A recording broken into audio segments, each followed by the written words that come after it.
So hello everyone and good morning सभी को। तो आज है 1 अगस्त और आज से हम लोग स्टार्ट कर रहे हैं अपनी जीके की जो डिफरेंट डिफरेंट सीरीज़ थी, जो हमने डिफरेंट डिफरेंट नामकरण किया था इतना टाइम लेके, वो फाइनली आज स्टार्ट हो रही हैं सारी चीज़ें। अब क्योंकि आज पहला दिन है तो इस वजह से ये बताना ज़रूर मेरा बनता है कि आपकी किस टाइम पे क्लासेस और सारी चीज़ें किस तरह से हम लोग करने वाले हैं।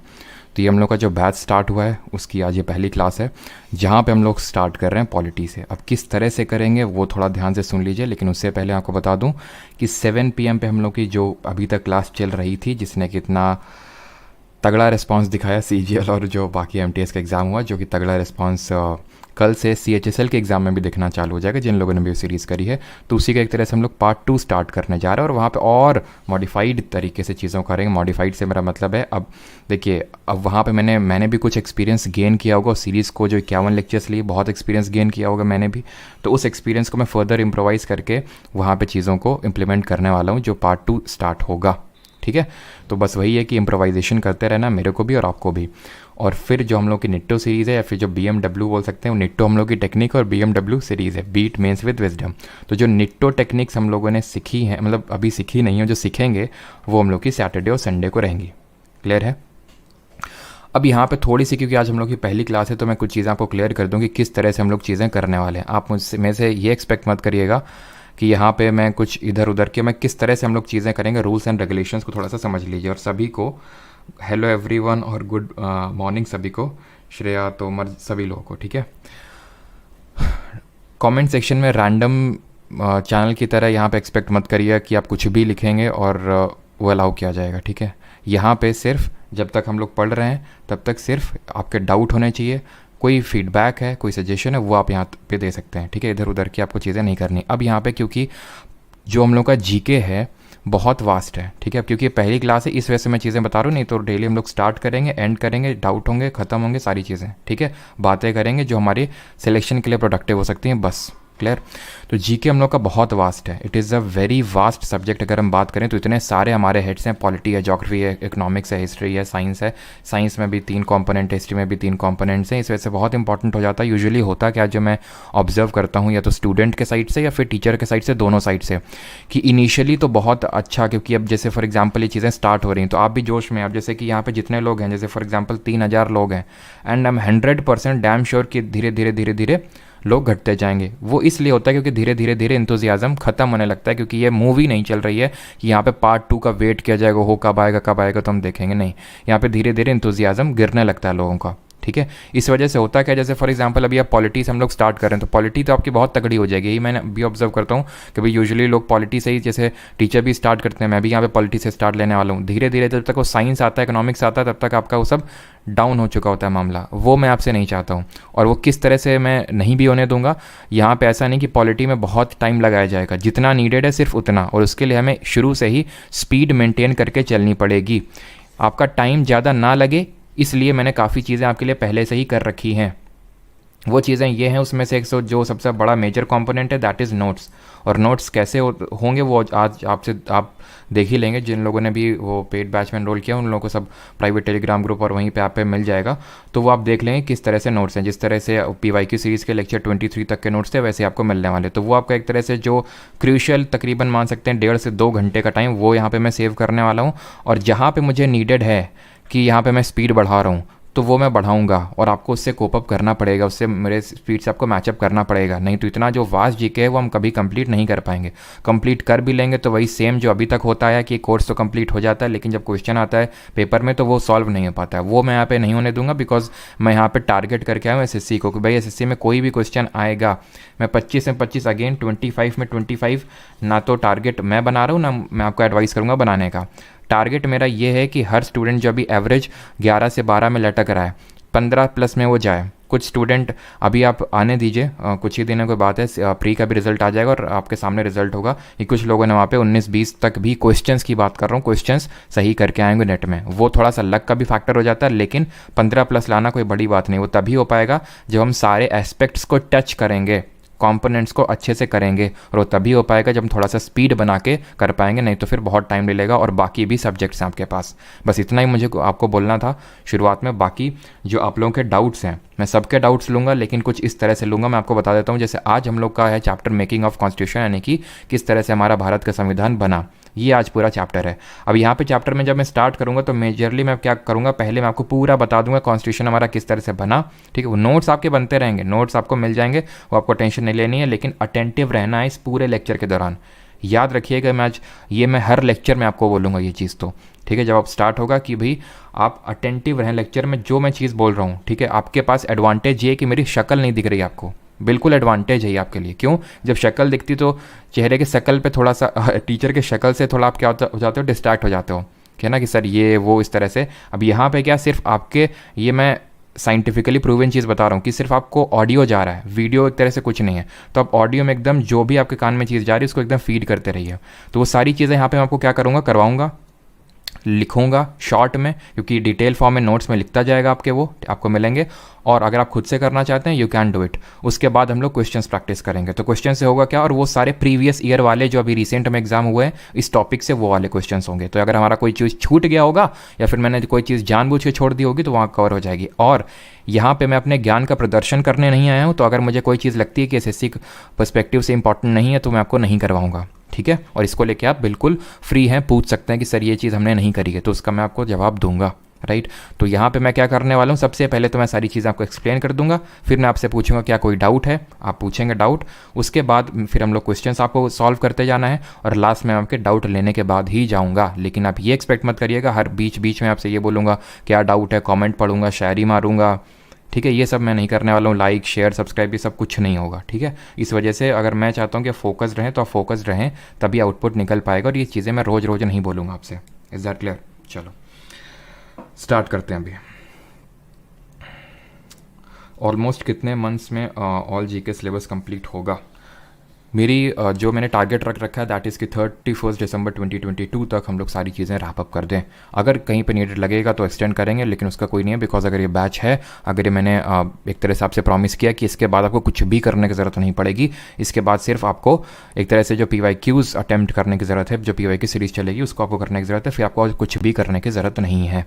Is that clear? अभी स्टार्ट करते हैं। डाउट्स आपके मैं बिल्कुल लूँगा, लेकिन एंड पे, ठीक है। स्टार्ट करते हैं। Indian polity, topic 1, making of the Indian constitution, संविधान किस तरह से बना, ठीक। अब संविधान होता क्या है उसका थोड़ा सा देख लेते हैं। कुछ 2 क्वेश्चन अटैम्प्ट मैं आपको अभी करने के लिए बोलूँगा, उसके बाद हम चीज़ें स्टार्ट करेंगे। सिर्फ 2 क्वेश्चन। पहला क्वेश्चन आपके सामने है, अटैम्प्ट करिए। The dash is a set of written rules that are expected by all people living within the country. Dash लिखित नियमों का एक समूह है जिसे देश के भीतर रहने वाले सभी लोगों द्वारा स्वीकार किया जाता है। रिट होता है, कॉन्स्टिट्यूशन होता है, बिल होता है, फिर डॉक्यूमेंट होता है। क्या चीज़ होता है जो सेट ऑफ रिटन रूल्स होता है जिसको कि देश का हर नागरिक एक्सेप्ट करता है? बताइए। ये बेसिक सा क्वेश्चन है जो आपको आना चाहिए, और जो कि आपके प्रीवियस ईयर में ही पूछा गया क्वेश्चन है।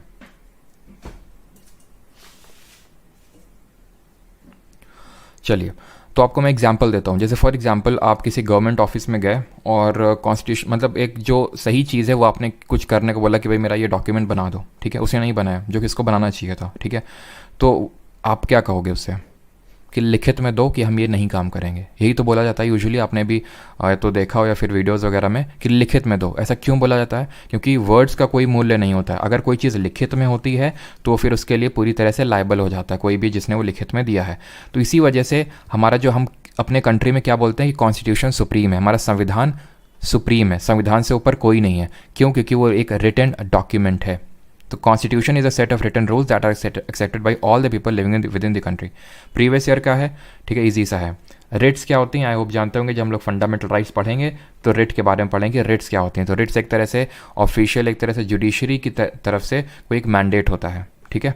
बाकी जब हम लोग फंडामेंटल राइट्स पढ़ेंगे तब वहाँ पे देखेंगे। Question number 2, all the dash countries likely to have constitution. सभी किस तरह के देश जो होते हैं उनमें संविधान होने की संभावना होती है? कम्युनिस्ट, डेमोक्रेटिक, ओलिगार्किक या फिर टोटलिटेरियन?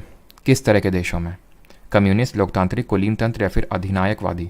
बहुत ज़्यादा टाइम नहीं देने वाला हूँ, एकदम चार्ज अप रहना। जब भी लेक्चर लेने बैठना है तो पानी वानी पी के एकदम, ठीक है, एकदम चार्ज अप उससे। तो यहाँ पे अगर बात करूँ कम्युनिस्ट किस तरह के देश होते हैं, अब कम्युनिज्म और डेमोक्रेज्म बहुत सिमिलर टाइप लगते हैं। पहली बात तो इसका आंसर मैं आपको बता देता हूँ, आंसर इसका डेमोक्रेटिक होगा।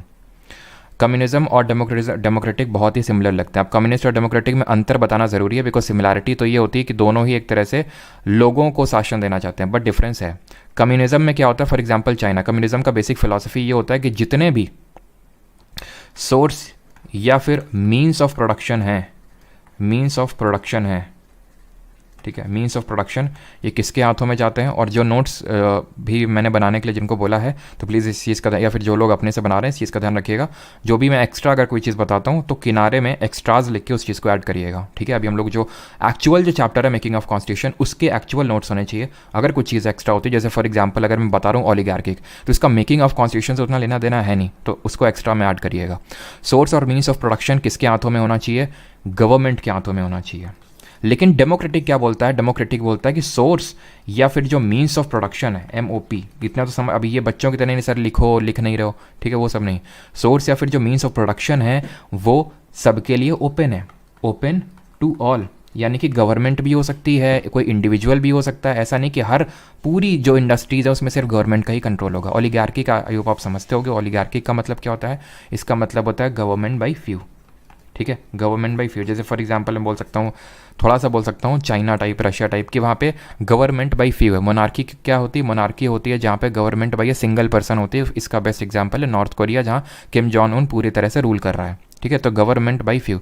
और टोटलिटेरियन का मतलब होता है जहाँ पे टोटल कंट्रोल होता है over lives of citizen, total control over the lives of, ठीक है, total control over the lives of citizens, ठीक है, किसका, जो भी रूल कर रहा है, रूलिंग जो है, जो फॉर एग्जांपल मान लेते हैं गवर्नमेंट, तो गवर्नमेंट पूरी तरह से लाइव्स को कंट्रोल करे, उसको बोलते हैं टोटलिटेरियन है, ठीक है। बस अब पढ़ते हैं मेकिंग ऑफ कॉन्स्टिट्यूशन। तो अब संविधान की इंपॉर्टेंस को समझ गया कि संविधान की इंपॉर्टेंस है क्या, कॉन्स्टिट्यूशन की इंपॉर्टेंस है क्या। तो इसी कॉन्स्टिट्यूशन की इंपॉर्टेंस को ध्यान में रखते हुए फिर हमारे जो एक तरह से फाउंडिंग फादर्स थे कॉन्स्टिट्यूशन के, या फिर जो हमारे फ्रीडम फाइटर्स थे, उन्होंने कॉन्स्टिट्यूशन की एक मांग उठाई। अब क्योंकि हम ब्रिटिश रूल के अंडर थे तो हम खुद का कॉन्स्टिट्यूशन ऐसे तो बना नहीं सकते थे, तो हमने कॉन्स्टिट्यूएंट असेंबली की मांग उठाई, ठीक है। 1934 में सबसे पहले हमने क्या उठाई, डिमांड फॉर कॉन्स्टिट्यूएंट असेंबली, संविधान सभा की सबसे पहली मांग उठी, किसके द्वारा, बाई MN रॉय, मनींद्र नाथ रॉय। ये CPI communist party of India के फाउंडर थे हमारे MN रॉय। इन्होंने सबसे पहले डिमांड रखी 1934 में कि एक कॉन्स्टिट्यूएंट असेंबली होनी चाहिए। क्यों, क्योंकि संविधान बनाती जो असेंबली, वो कॉन्स्टिट्यूएंट असेंबली उसको बोलते हैं, संविधान सभा बोलते हैं उसको, ठीक है। ये MN रॉय ने इस चीज़ की डिमांड उठाई। इसको ऑफिशियल तौर पे प्रस्तुत किया 1935 में कांग्रेस ने, ठीक है। यहाँ पे क्या किया, कांग्रेस ने इस चीज़ की ऑफिशियल तौर पे डिमांड रखी 1935 में। इसी तरह से नोट्स बनेंगे ऑर्डर में, लेकिन थोड़ा सा वहाँ पे और इसको इलाबरेट करना है, थोड़ा सा इलाबरेट करना है, demand by the official demand by the Congress, इस तरह से नोट्स में ऐड करना है, ठीक है, 1935 में। फिर 1936 में नेहरू जी का एक सेशन होता है, कांग्रेस का एक सेशन होता है जिसमें कि नेहरू जी ने प्रिसाइड किया आपका लखनऊ में, और उसमें फिर एक तरह से डिमांड रखी जाती है। पहली बार ब्रिटिश गवर्नमेंट का भी डिमांड एक्सेप्ट करती है, तो ब्रिटिश गवर्नमेंट जो है ऑगस्ट ऑफर लाती है। क्या लाती है, ऑगस्ट ऑफर।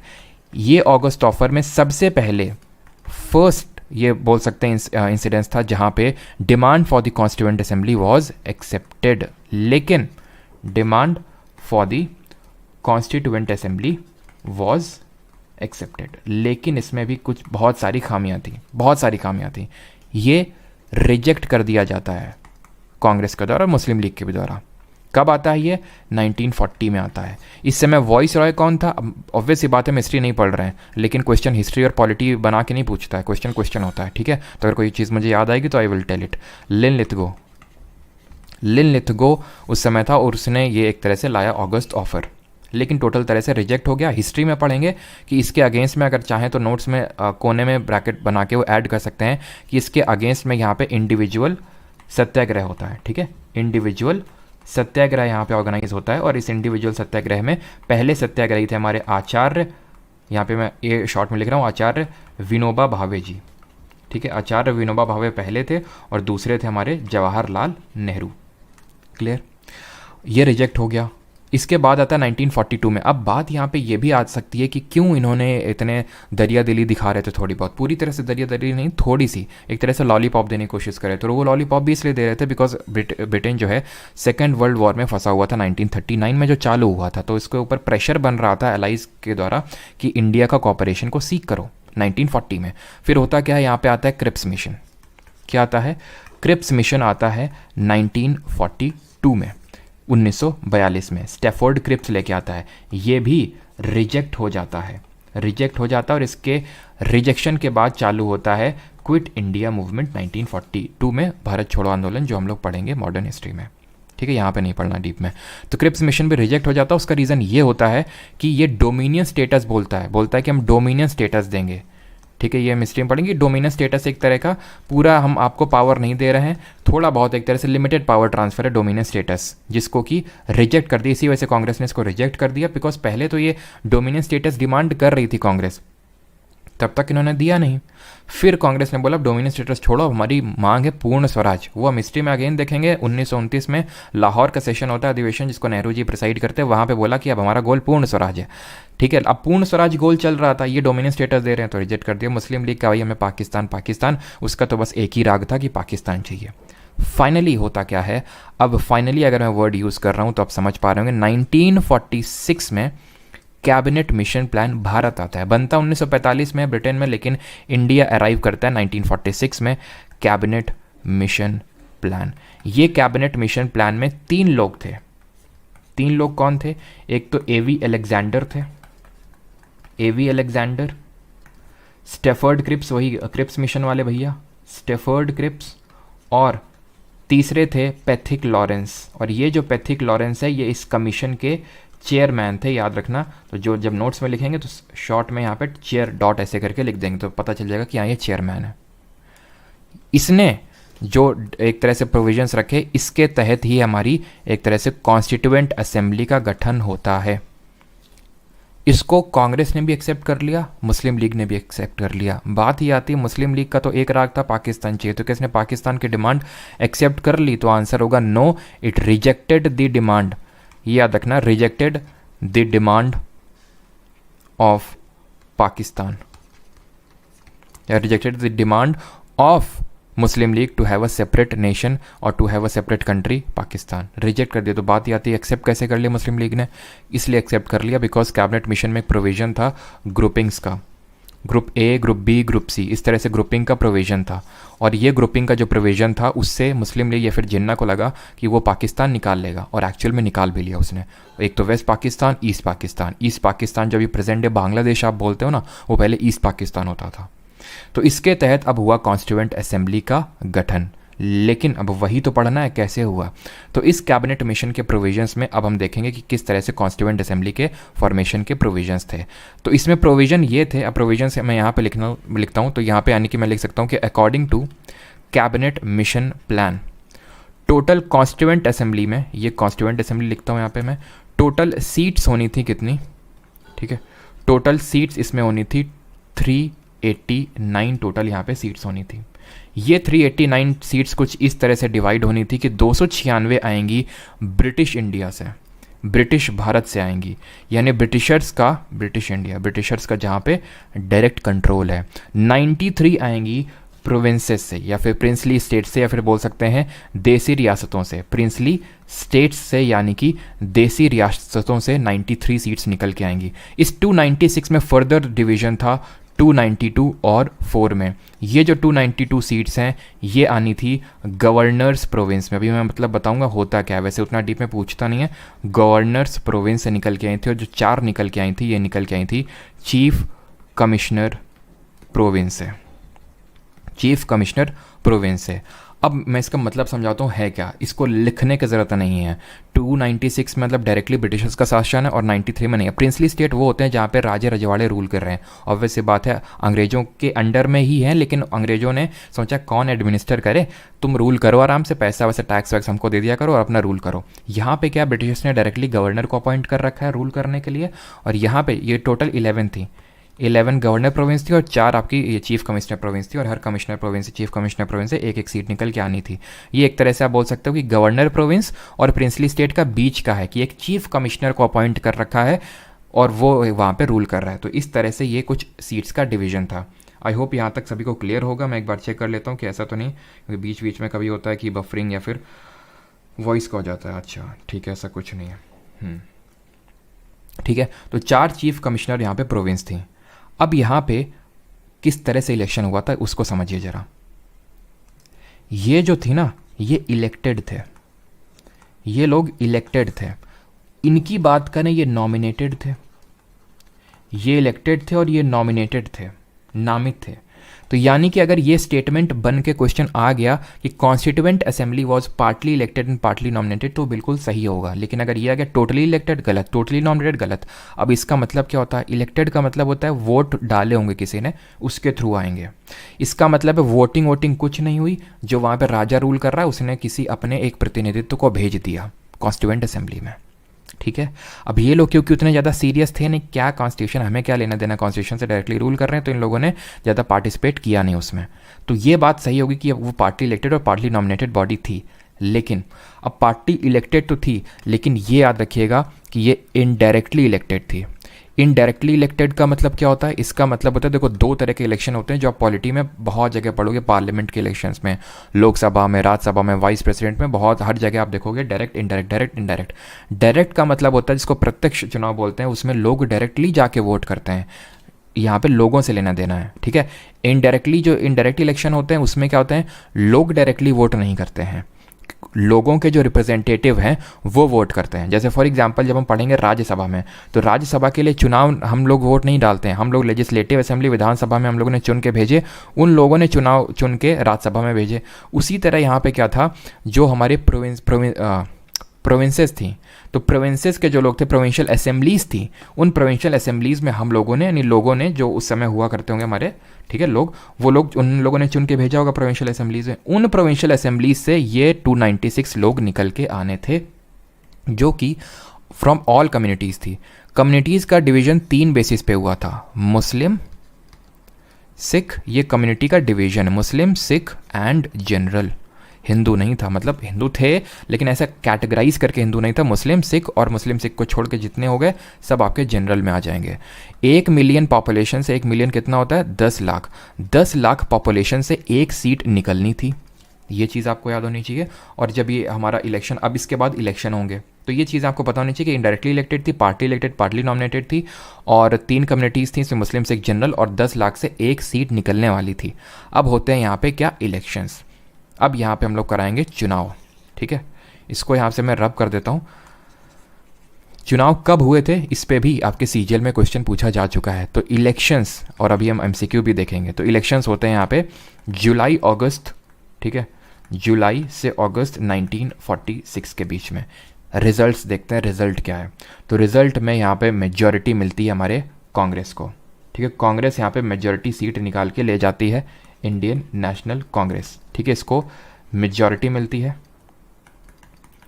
लेकिन जो हमारी कांग्रेस थी वो माइनॉरिटी में सिमट के रह जाती है। अगर यहाँ पे अगर आपसे सीट पूछ ले कि कितनी सीट मिली, तो टोटल 208 सीट्स मिली कांग्रेस को। लेकिन जो ये मुस्लिम लीग थी, जिन्ना वाली पार्टी, इसको सिर्फ और सिर्फ 73 सीट्स मिलती हैं, और बाकी की जो सीट्स हैं वो इंडिपेंडेंट वालों को यहाँ पे टोटल 15 सीट्स मिलती हैं। तो 208 सीट्स कांग्रेस को मिली, 73 मुस्लिम लीग को मिली, और 15 जो है इंडिपेंडेंट वालों को मिली। मुस्लिम लीग समझ गया कि वो यहाँ पे माइनॉरिटी में सिमट के रहेगी, और आगे भी माइनॉरिटी में सिमट के रह जाएगा, और उसका अस्तित्व खत्म हो जाएगा। इसने डायरेक्ट एक्शन डे ऑब्जर्व करने की घोषणा करी, मार काट मचवाई, और इस वजह से माउंट बैटन को भेजा गया, जो उस समय गवर्नर जनरल था इंडिया का, और उसने एक पार्टीशन प्लान रखा जिसको हम बोलते हैं माउंट बैटन प्लान, और उससे एक तरह से इनको अलग से पाकिस्तान दे दिया गया। तो ऑब्वियस सी बात है, अब जो हमारी जो 389 सीट्स थी, अब वो 389 नहीं बचेंगे, क्योंकि अब वो पाकिस्तान खुद का अलग अपना कॉन्स्टिट्यूएंट असेंबली बनाएगा, खुद का अलग से कॉन्स्टिट्यूशन बनाएगा। तो now after Muslim league, after the Muslim league boycott, मैं बोल सकता हूँ after the Muslim league boycott, जो सीट्स बची, ठीक है, जो रिमेनिंग सीट्स, ठीक है, जो रिमेनिंग सीट्स बची वो कितनी रही? 299। ठीक, पाकिस्तान अलग, भारत अलग। अब भारत की कॉन्स्टिट्यूएंट असेंबली बैठेगी ये मान के कि गंदगी गई अब यहाँ से, अब एटलीस्ट जितने लोग हैं सही लोग हैं, अब यहाँ पे होती है फर्स्ट मीटिंग, ठीक है। अब यहाँ पे होगी first meeting of our constituent assembly और अब बनना चालू होगा हमारा देश का संविधान।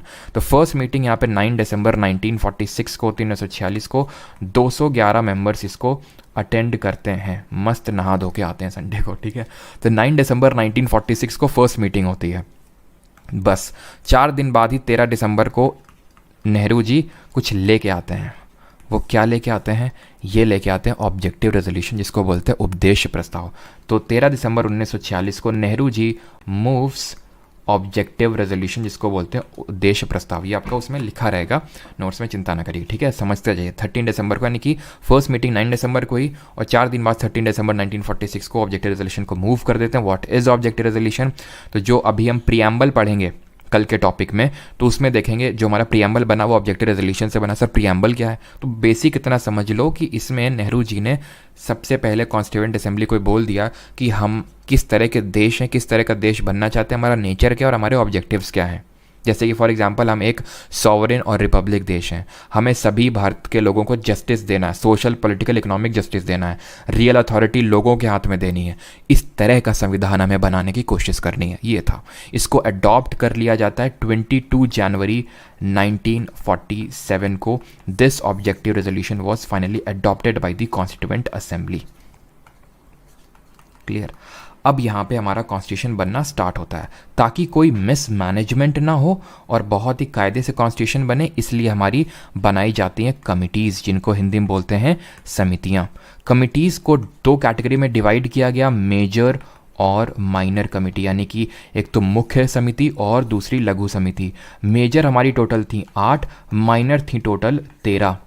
अब यहाँ पे ताकि फ्लो ना बिगड़े इस वजह से अभी मैं इन कमिटीज़ को नहीं बता रहा हूँ, दर्शा रहा हूँ यहाँ पे, वो हम आगे देखेंगे जब क्वेश्चन करेंगे। मैं पूरा चार्ट वार्ट लगा रखा है वहाँ पे, हम लोग, मैं आपको बता दूँगा कैसे मेजर माइनर कमिटीज़ याद करनी, बिकॉज सीजीएल 2022 में इस बार तो मैं नहीं बोलूँगा कि क्वेश्चन आए बहुत ज़्यादा, लेकिन सीजीएल 2022 में काफ़ी क्वेश्चन आए इन कमिटीज़ पे, ठीक है। तो कमिटीज़ बनी 8 मेजर और 13 माइनर कमिटीज़ यहाँ पे बनती हैं। उसमें से जो सबसे इंपॉर्टेंट कमेटी होती है, ठीक है, मोस्ट मैं बोल सकता हूँ important committee was the drafting committee. इसके बारे में बस यहाँ पे बता देता हूँ, बाकी जो कमिटीज़ हैं वो हम आगे देखेंगे, ठीक है। तो ड्राफ्टिंग कमिटीज़ में से सबसे इंपॉर्टेंट कमेटी थी, बिकॉज इसको हर कमेटी से एक तरह से रिपोर्ट लेनी होती थी और कॉन्स्टिट्यूशन का ड्राफ्ट तैयार करना था। तभी हम देखेंगे कि फिर हमारे जो अम्बेडकर जी वो अपना फाइनल ड्राफ्ट कॉन्स्टिट्यूएंट असेंबली के सामने रखते हैं, ठीक है। तो that was called as drafting committee, जिसको मसौदा समिति भी बोलते हैं, ठीक है। इसको हिंदी में मसौदा समिति बोलते हैं।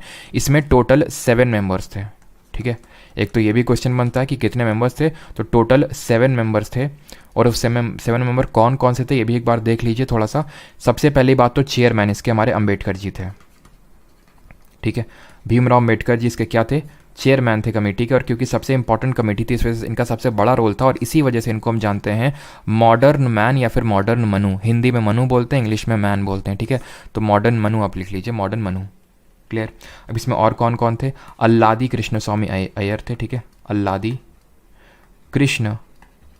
कृष्ण स्वामी, मैं शॉर्ट में लिख रहा हूँ, कृष्ण स्वामी, नोट्स में आपको मिलेगा अय्यर, ठीक है।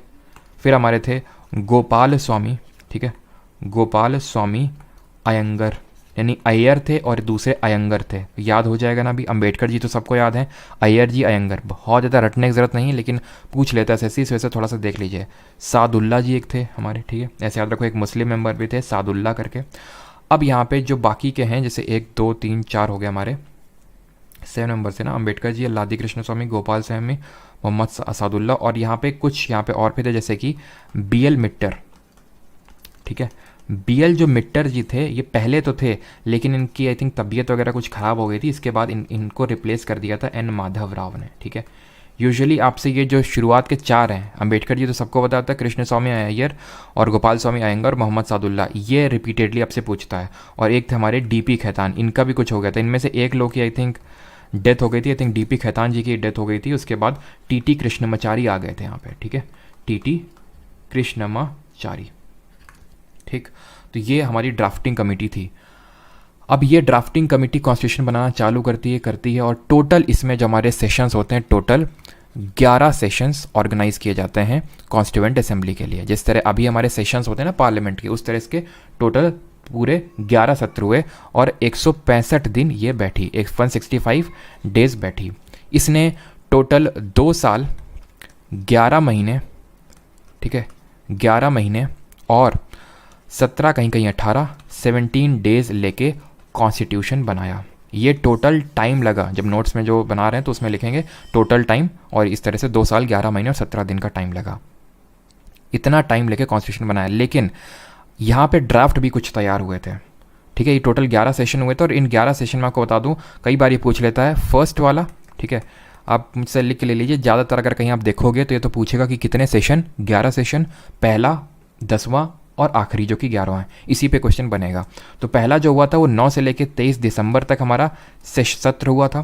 फिर अगर हम बात करें सो ऑन करके, हमारा जो 10वां सत्र हुआ था 10th वाला, वो 6 से लेके 17 अक्टूबर के बीच में हुआ था। और जो हमारा 11th जो लास्ट सेशन था दैट वाज हेल्ड ऑन 14 से लेके 26 नवंबर 1949। ये डेट्स याद कर लीजिएगा अगर मैं चीज़ बता रहा हूँ तो, ठीक है। मैं आपको बता दूंगा कि कौन सी चीज़ रटनी है और कौन सी नहीं, तो ये याद कर लीजिएगा बिकॉज इस पर क्वेश्चन आ चुका है। क्लियर है यहाँ तक कि कितने क्या सेशंस हुए, ठीक है, पहला कब हुआ, 10वां कब हुआ और 11वां वाला कब हुआ। फाइनल जो ड्राफ्ट, एक बार ये भी आपसे पूछ लेता है कि फाइनल ड्राफ्ट जो हमारा कॉन्स्टिट्यूशन का उसको अंबेडकर जी ने रखा था, कब रखा था, ठीक है। तो final draft was introduced on, और ये जो ड्राफ्ट ऑफ कॉन्स्टिट्यूशन है, ड्राफ्ट मतलब ये फाइनल हुआ नहीं है, ड्राफ्ट है, सब लोग उसमें अमेंडमेंट कर रहे हैं। ये जो ड्राफ्ट है ना लोगों के सामने भी रखा गया था। एक बार पता नहीं क्वेश्चन आई थिंक मैंने देखा था एक CAPF में तो आ चुका है, UPSC CAPF में, कि ये जो ड्राफ्ट है ना लोगों के लिए भी रखा गया था कि वो भी अपने सुझाव दे सकते हैं। तो ये सारी चीज़ें करने के बाद, उसमें अमेंडमेंट करने के बाद फाइनल ड्राफ्ट जो was introduced by Ambedkar ji, was introduced by Ambedkar ji on date याद रखिएगा 4 नवंबर 1948। ये फाइनल ड्राफ्ट रखा था इस दिन। क्लियर। अब हमारा जो कॉन्स्टिट्यूशन है ये फाइनल ड्राफ्ट रखा, इसके बाद फाइनली ये हम अपने कॉन्स्टिट्यूशन को अडॉप्ट करते हैं या फिर ड्राफ्ट कॉन्स्टिट्यूशन को अडॉप्ट करते हैं 26 नवंबर 1949 को। ये दिन बहुत इंपॉर्टेंट हो जाता है, इसीलिए इस दिन को हम कॉन्स्टिट्यूशन डे या फिर हम बोल सकते हैं कि संविधान दिवस के रूप में सेलिब्रेट करते हैं। कॉन्स्टिट्यूशन डे, या जो हिंदी में नोट्स बना रहे हैं तो हिंदी में चीज़ ध्यान रखिएगा, सारी चीज़ें आप अपने अनुसार लिख रहे हैं, ठीक है, हिंदी में लिख रहे हैं चीज़ों को, ठीक है, ताकि वो हिंदी मीडियम स्टूडेंट्स के लिए नोट्स हों। तो कॉन्स्टिट्यूशन डे हमने 26 नवंबर को इसीलिए मनाते हैं बिकॉज इस दिन हमने कॉन्स्टिट्यूशन को अडॉप्ट किया। लेकिन बात ये है थोड़ी सी क्रिटिकल, यहाँ पे कॉन्स्टिट्यूशन को अडॉप्ट तो कर लिया बट हमने अपने कॉन्स्टिट्यूशन को एनफोर्स का हिंदी मतलब होता है लागू करना, वो हमने नहीं किया 26 नवंबर 1949 को, वो हमने किया 26 जनवरी 1950 को। बात यहाँ पे ये आती है कि जब हमने अडॉप्ट कर लिया तो एनफोर्स तुरंत क्यों नहीं किया। रीज़न इसका बहुत बड़ा नहीं है, बहुत छोटा सा रीज़न है। नेहरू जी कॉन्स्टिट्यूएंट असेंबली के सामने आते हैं, वो ये बोलते हैं कि याद करिए 26 जनवरी 1930 को हमने अपना पहला इंडिपेंडेंस डे मनाया था। 26 जनवरी 1930 को क्या हुआ था, हमारा पहला इंडिपेंडेंस डे, फिर पूर्ण स्वराज डे मनाया गया था। क्यों मनाया गया था, क्योंकि लाहौर का सेशन हुआ था 1929 में और ये उस सेशन में डिक्लेयर किया गया था। इसलिए उन्होंने बोला क्यों ना 26 जनवरी जो हमारा इतना ऑस्पिशियस डे है उसी दिन हम अपने कॉन्स्टिट्यूशन को एनफोर्स करते हैं। तो ये डेट ऑफ एनफोर्समेंट है। But there is a catch here. Catch यहाँ पे ये है कि भले हमने कॉन्स्टिट्यूशन को पूरी तरह से एनफोर्स तो 26 जनवरी 1950 को किया, लेकिन कुछ प्रोविजंस थे हमारे जो 26 नवंबर 1949 को ही एनफोर्स कर दिए गए। उसका रीज़न क्या था कि उसके बिना हमारा एक तरह से जो देश है वो आगे नहीं बढ़ सकता। अब ऐसा तो है नहीं ना कि हम वेट करता रहेगा, ठीक है, चीज़ें वेट करती रहेंगी। तो इसलिए जो हमारे प्रोविजंस थे regarding citizenship, provisions regarding elections and provisions regarding the provisional parliament, इन 3 चीज़ों को लेके जितने भी हमारे आर्टिकल्स थे कॉन्स्टिट्यूशन में, मैं आर्टिकल भी मेंशन करवा दूंगा नोट्स में, तो वो आर्टिकल्स को यहाँ पे लागू कर दिया गया जिनके बिना हमारा देश बिल्कुल भी आगे नहीं बढ़ सकता था पूरी तरह से। इस दिन 26 जनवरी 1950 को लागू हुआ। नाउ अब यहाँ पे कुछ और हम एक्स्ट्रा चीज़ें देखते हैं, लेकिन बस कुछ और एक्स्ट्रा सी चीज़ें हैं वो मैं आपको बता देता हूँ, उसके बाद अगर आपका कोई डाउट होगा तो आप पूछ लेंगे, ठीक है। चलिए, इक्का दुक्का और चीज़ें बाकी हैं। तो फाइनल एनफोर्स भी हो गया कॉन्स्टिट्यूशन। अब यहाँ पे कुछ चीज़ें आप ये जान लीजिए कि जो हमारी कॉन्स्टिट्यूएंट असेंबली थी ना, इसने सिर्फ एक फंक्शन नहीं परफॉर्म किया, इसने मल्टीपल फंक्शन परफॉर्म किए। एक तो आप समझ गए कि भाई कॉन्स्टिट्यूशन को बनाया, लेकिन that was just one function, इसके बहुत सारे फंक्शंस थे। एक तो मेजर तो था कॉन्स्टिट्यूशन बनाना, लेकिन एक और इसका मेजर फंक्शन था, वो that was to legislate. To legislate, legislate का मतलब क्या होता है? To make laws. जो लेजिस्लेचर होता है वो लॉज बनाता है, कानून बनाता है। तो कानून बनाने का भी काम किया। क्यों किया? क्योंकि अब संविधान भैया देख लो, 9 दिसंबर 1946 को कॉन्स्टिट्यूएंट असेंबली की पहली सीटिंग होती है। कॉन्स्टिट्यूशन बन के तैयार कब होता है? एक तरह से देखें तो अडॉप्ट हम कब करते हैं? 26 नवंबर 1949 को। कितना टाइम इलाप्स कर गया? लोग क्या आइडल बैठे रहें इनके स्टैच्यू बन के? क्या कोई क्राइम नहीं होगा? क्या किसी तरह का कोई लॉ को कोई वो नहीं होगा, मतलब कुछ भी डिस्प्यूट्स नहीं हुए लोगों के बीच में? तो लॉस तो जरूरी है ना उन सब चीज़ों को मैनेज करने के लिए, देश को मैनेज करने के लिए। तो वो कौन बनाएगा भाई? लेजिस्लेचर भी बनाता है, पार्लियामेंट बनाता है। लेकिन तब तो इलेक्शन ही नहीं हुए थे, तब इलेक्शन नहीं हुए थे। तो इसीलिए कॉन्स्टिट्यूएंट असेंबली जो हमारी थी वो दोनों फंक्शन परफॉर्म करती थी। एक तो वो कॉन्स्टिट्यूशन को बनाती भी थी, कॉन्स्टिट्यूशन मेकर थी, और दूसरी ये हमारी लेजिस्लेचर की तरह भी बिहेव करती थी एज टू मेक लॉज। ठीक है, it also met as law making body. ठीक है, लॉ मेकिंग बॉडी के तौर पे भी परफॉर्म किया। अब यहाँ पे ध्यान रखिएगा इस चीज़ का, जब ये कॉन्स्टिट्यूएंट असेंबली हमारी कॉन्स्टिट्यूशन मेकर के तौर पे बैठती थी, तो इसको जो हेड करते थे या फिर जो इसके प्रेसिडेंट होते थे या फिर अध्यक्ष होते थे, चेयरमैन होते थे, वो होते थे हमारे राजेंद्र प्रसाद। अब राजेंद्र प्रसाद यानी हमारे कॉन्स्टिट्यूएंट असेंबली के, हम इसी वजह से बोलते हैं कि हमारे चेयरमैन या फिर प्रेसिडेंट थे। लेकिन आपसे ये भी पूछता है कि हमारे कॉन्स्टिट्यूएंट असेंबली के टेम्पररी चेयरमैन या फिर टेम्पररी प्रेसिडेंट कौन थे? तो टेम्पररी चेयरमैन ये थे हमारे सच्चिदानंद सिन्हा। टेम्पररी क्यों थे? क्योंकि जब हमारी कॉन्स्टिट्यूएंट असेंबली की पहली मीटिंग हुई 9 दिसंबर 1946 को, तो तब तो इलेक्शन हुए नहीं थे कि भाई इलेक्शन से हमने कोई प्रेसिडेंट को चुन लिया, अपने परमानेंट प्रेसिडेंट को, परमानेंट चेयरमैन को। तो इसीलिए फ्रेंच प्रैक्टिस को अडॉप्ट करते हुए जो सीनियर मोस्ट मेंबर थे उस समय के सच्चिदानंद सिन्हा, उनको उस समय राजगद्दी पे बिठा दिया गया, सच्चिदानंद सिन्हा जी को, जो कि आरा बिहार से चुन के आए थे। वैसे अंबेडकर जी से अगर कभी आपसे सवाल पूछ ले कि अंबेडकर जी कहाँ से चुन के आए थे, तो याद रखिएगा ये बंगाल कॉन्स्टिट्यूएंसी से चुन के आए थे हमारे अंबेडकर जी। एक बार पूछ लिया था उसने क्वेश्चन। ठीक है, तो ये चीज़ आपको याद होगी, टेम्पररी प्रेसिडेंट कौन थे। अच्छा, ये भी क्वेश्चन पूछा जाता है, लेकिन चलो अभी मैं आपको आगे बता दूंगा। और जब वो लॉ मेकिंग बॉडी के तौर पर बैठती थी, तो इसके हेड होते थे GV मावलंकर, गणेश वासुदेव मावलंकर, जिनको कि आप ये भी पढ़ते हैं कि he is the first speaker of Lok Sabha. ये हमारे जब कॉन्स्टिट्यूएंट असेंबली लॉ बनाने के लिए बैठती थी, तब GV मावलंकर हेड होते थे। जब कॉन्स्टिट्यूशन बनाने के लिए बैठते थे तो राजेंद्र प्रसाद हेड होते थे। यानी कि मैं ये नहीं बोल सकता हूं क्या कि constituent assembly functioned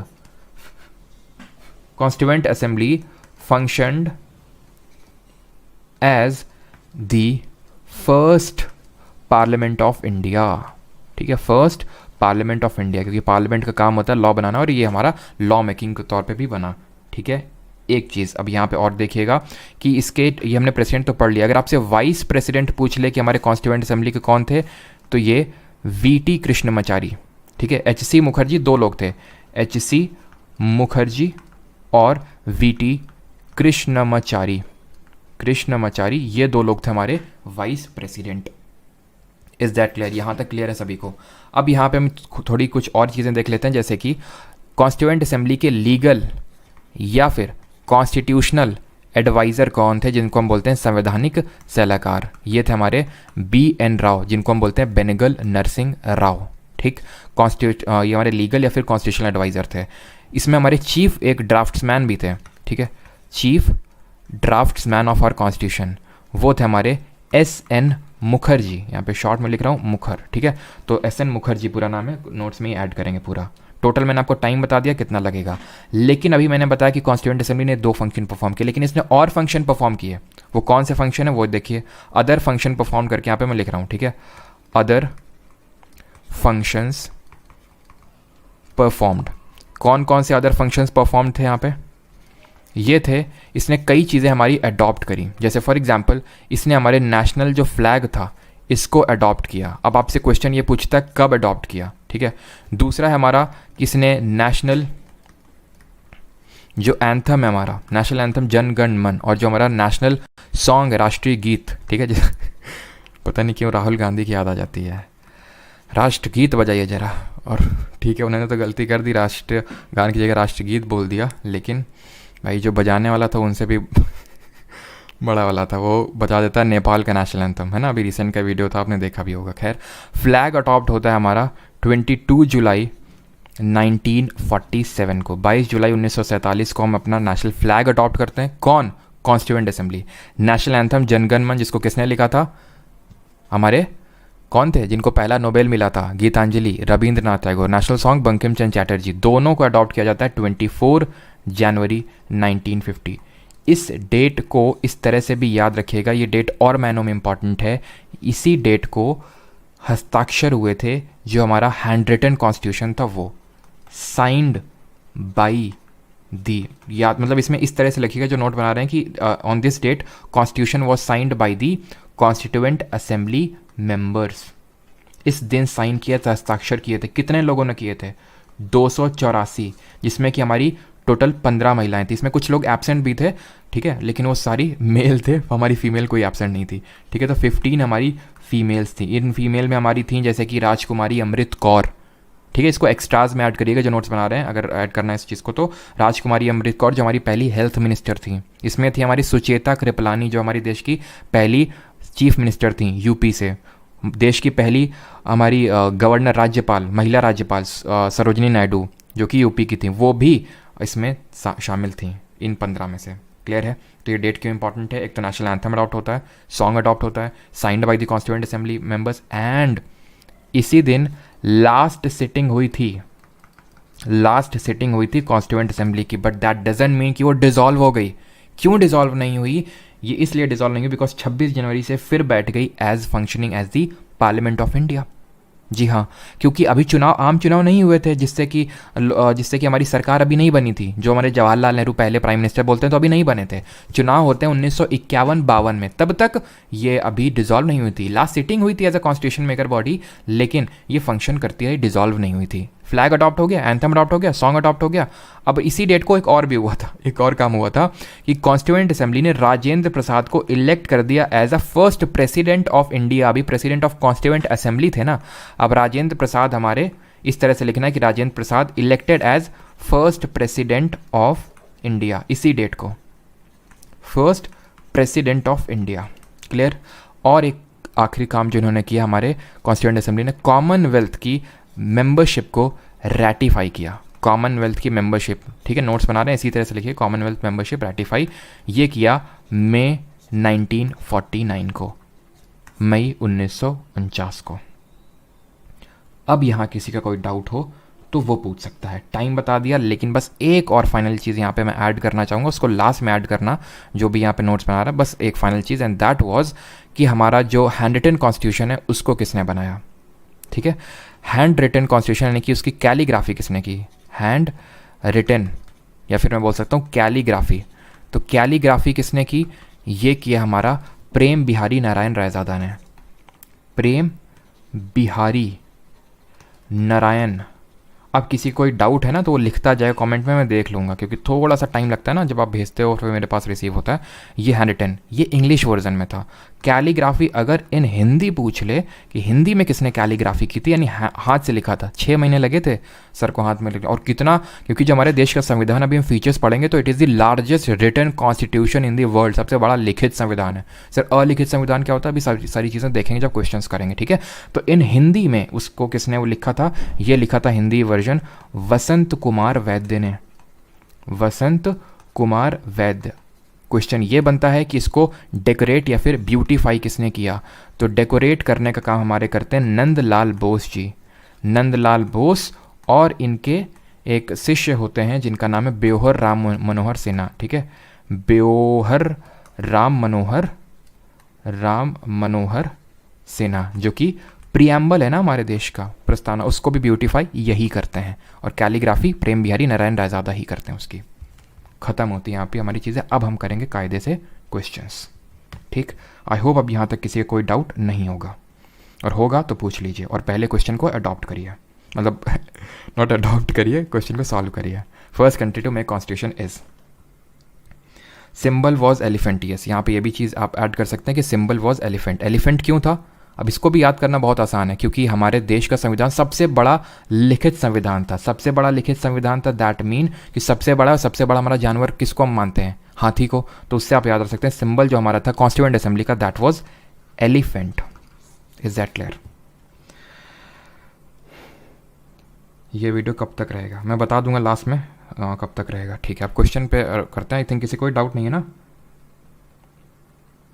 difference in constitution and law making body, Somnathan Pradhan पूछे हैं। देखो सोमनाथ कॉन्स्टिट्यूशन बनाना है, लॉ एक चीज़ होती है, पार्लियामेंट बनाता है। लॉ को अमेंड करना बहुत आसान होता है, लॉ को चेंज करना बहुत आसान होता है, बट कॉन्स्टिट्यूशन एक तरह से जो हमारे फोर फादर्स लिख के गए थे उसको चेंज करना बहुत कठिन होता है। ये इस वीडियो के लास्ट पार्ट में देखूंगा कितना कठिन होता है। वैसे तो अमेंडमेंट चैप्टर अलग से है, उसको करेंगे, लेकिन यहाँ पे भी देखेंगे, उस चीज़ को लेकर चिंता ना करिए। और किसी कोई डाउट?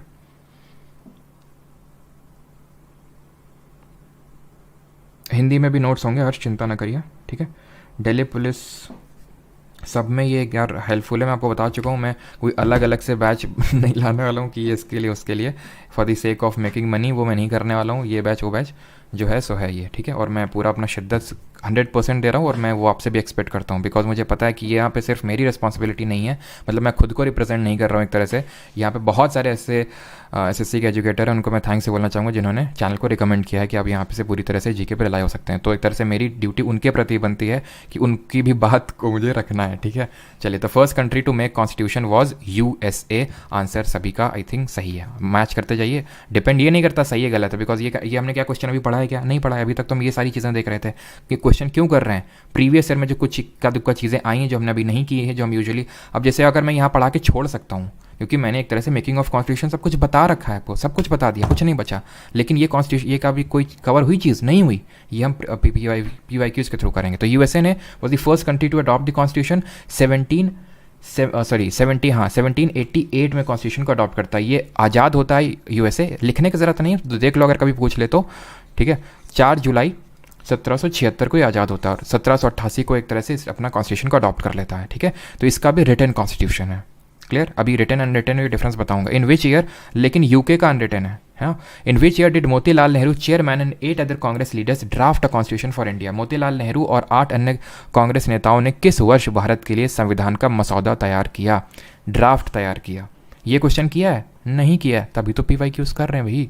वहाँ पे अगर मैं करवाता उसका कोई लॉजिक नहीं था। अब देखो, साइमन कमीशन भारत आता है, तुम में से 90% लोग यहाँ देख रहे हैं पता होगा, नहीं पता है कोई बात नहीं, ठीक है। एक कमीशन आया था 1928 में, ठीक है, 1928 में कमीशन आया था, 7 मेंबर्ड कमीशन था। वो देखेंगे, अभी लिखना नहीं है इसको, लिखना बिल्कुल नहीं, नोट्स भी बना रहे उनको भी नहीं लिखना। 7 मेंबर्ड कमीशन था, सारे अंग्रेज थे, कोई इंडियन नहीं था। इंडियंस ने इसका बॉयकॉट किया। इसके अपोजिशन में इंडियन ने बोला क्या है, तो बर्किनहेड उस समय क्या था, बर्किनहेड सेक्रेटरी ऑफ स्टेट था भारत का। सर सेक्रेटरी ऑफ स्टेट कौन था? ऐसे समझ लो अभी के लिए कि secretary of state British parliament का एक मेंबर था जो ब्रिटेन में बैठ के भारत के अफेयर्स को रेगुलेट करता था वॉइस रॉय के साथ मिलके। बर्किनहेड बोला अच्छा अगर इतना अपोज करे तो खुद का कॉन्स्टिट्यूशन बना लो, बहुत वो हो तो इसने चैलेंज दिया इंडियंस को कि खुद का बना लो। तो उस चैलेंज को एक्सेप्ट किया इंडियंस ने। मोतीलाल नेहरू की चेयरमैनशिप में एक कमेटी बनाई कांग्रेस ने विद 8 अदर कांग्रेस लीडर्स, और उसने एक दिया रिपोर्ट, उसको बोलते हैं नेहरू रिपोर्ट, ठीक है। और नेहरू रिपोर्ट कब दिया?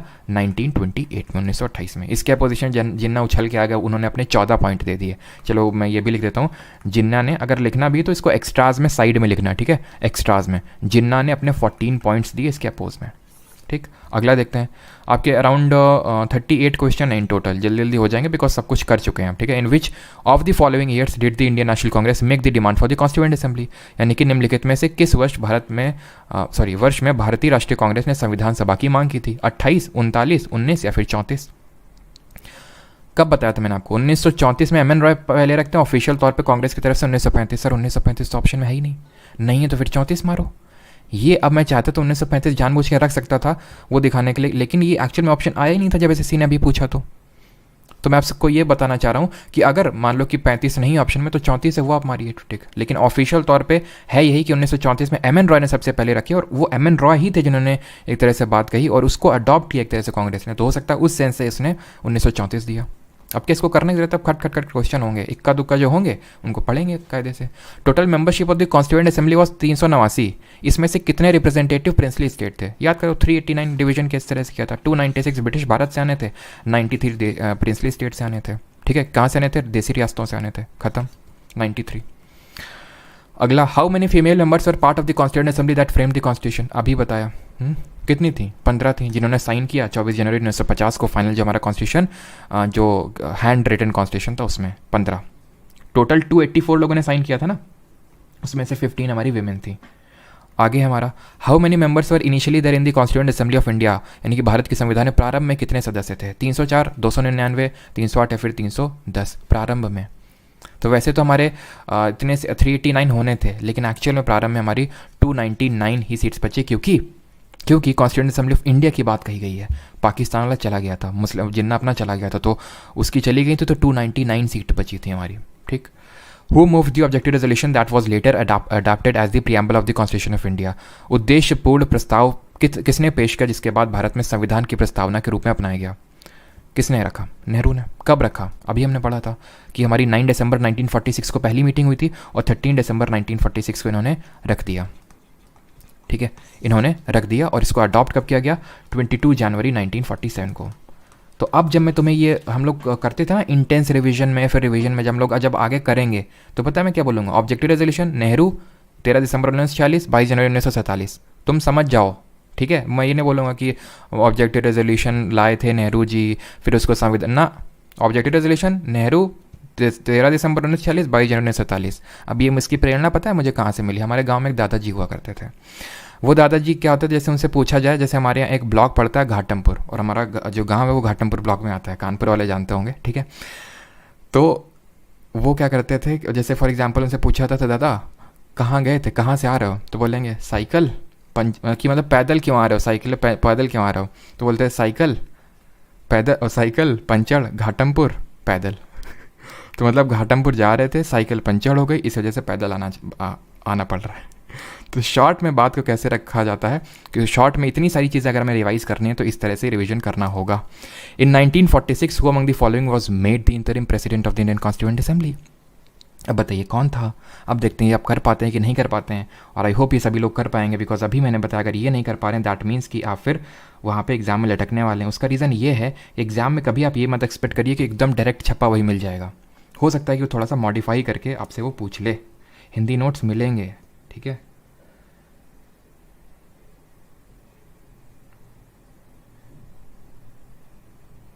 चलिए, तो अभी बात करते हैं आंसर क्या होगा। इंतरिम का मतलब क्या होता है? परमानेंट नहीं, टेम्पररी एक तौर से। तो आंसर क्या होगा? सच्चिदानंद सिन्हा जी थे हमारे।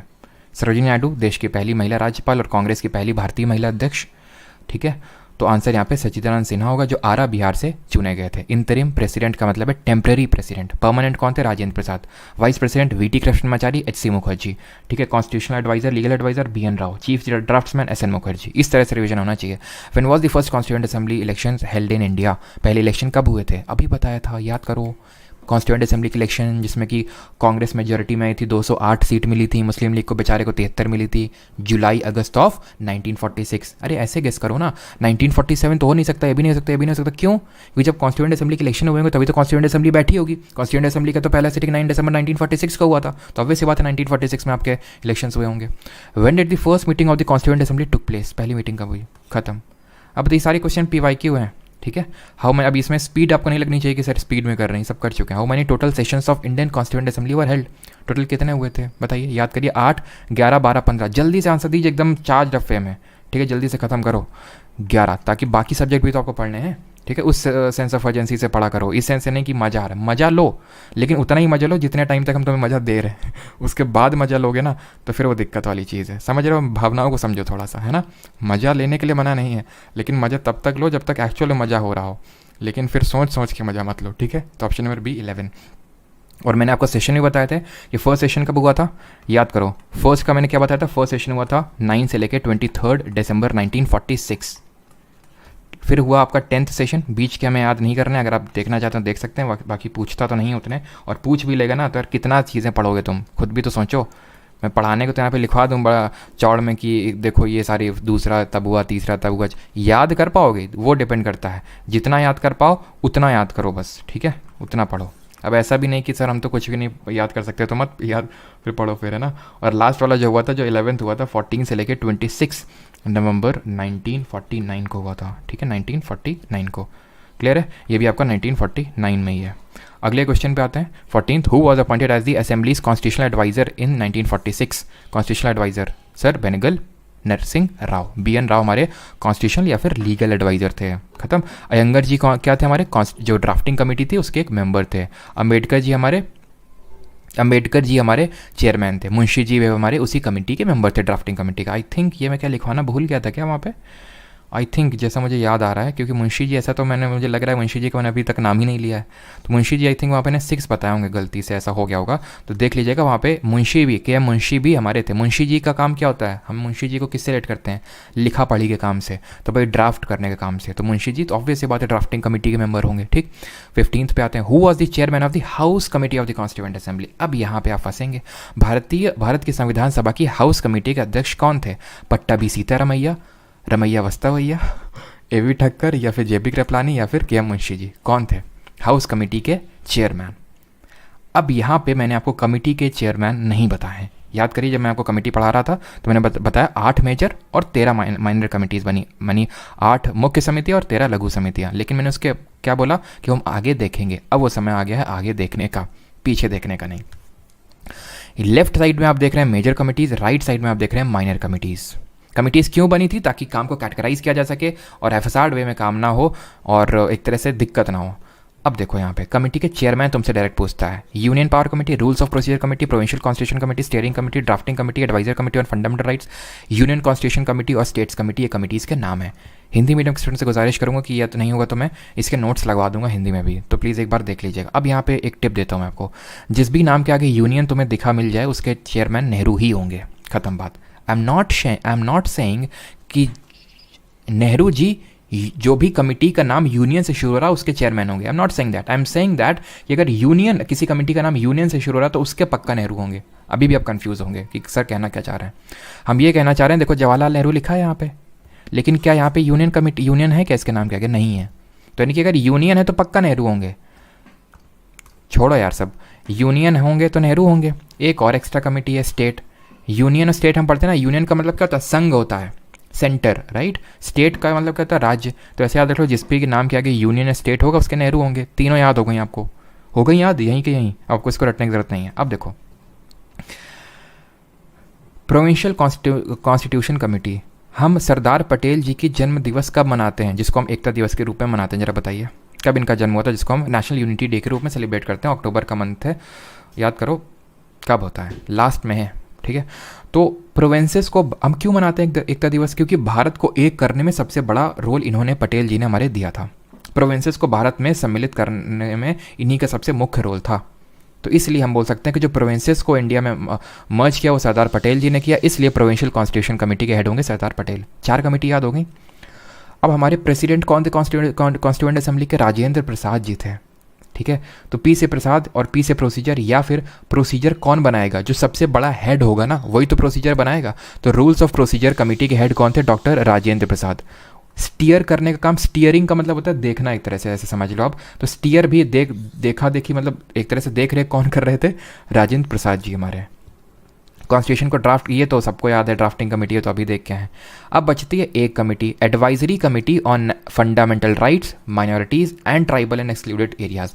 तो बस इसको याद कर लो, सरदार पटेल थे, बाकी तो सब याद ही हो गए। याद करो, यूनियन अगर स्टेट के नाम के आगे है नेहरू होंगे, आपको देखना नहीं क्या कमेटी का पूरा नाम है, खत्म, ठीक।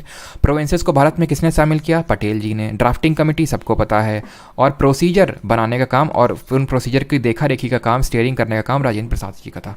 Committee on advisory committee on fundamental right, minorities, tribal and excluded area, Sardar Patel ji. अब यहाँ पे आ जाओ, लपक के एकदम आओ माइनॉरिटीज़ कमेटी में, ठीक है। कानपुर वाले थोड़ी समझ जाते होंगे ये मेरे जो टर्म्स मैं यूज़ करता हूँ लपक के, है ना। और पता है लपक के मुझे टर्म कहाँ से याद आया, मैं पहले ये टर्म को यूज़ नहीं करता था। फिर एक दिन मैंने अपने कनपुरिया दोस्त को फ़ोन लगाया मैंने कहा भाई क्या कर रहा है, भाई बस बोला अभी लपक के सोया हूँ और अभी उठा हूँ बस। तब से वो पता नहीं है जो मेरे दिमाग में वो जो लपक वर्ड है ये इंस्क्राइब हो चुका है, ठीक है। तो जब भी मेरे ब्रेन को हो सकता है जब पोस्टमार्टम वगैरह किया जाए तो उसमें लपक वर्ड जो है ज़रूर मिलेगा वहाँ पे। खैर इंस्क्राइब जैसे नहीं इंस्क्रिप्शन होते थे हम लोगों की स्ट्रीम पढ़ेंगे। तो खैर अभी कमिटीज़ देखते हैं। Committee on the functions of the constituent assembly, GV Mavalankar.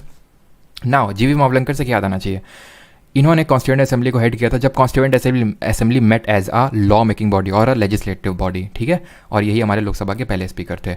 Ad hoc committee on citizenship S Varadachari, इसमें थोड़ा सा दिमाग लगेगा, ठीक है। इसमें तो कोई दिमाग नहीं लगा, मैंने आपको याद करवा दी, इसमें थोड़ा सा रटना का को पड़ेगा। प्रेस गैलेंट्री committee Usha Nath Sen, not that much important, उतनी इंपॉर्टेंट नहीं। क्रेडेंशियल्स कमेटी इंपॉर्टेंट है, अल्लादी कृष्ण स्वामी है।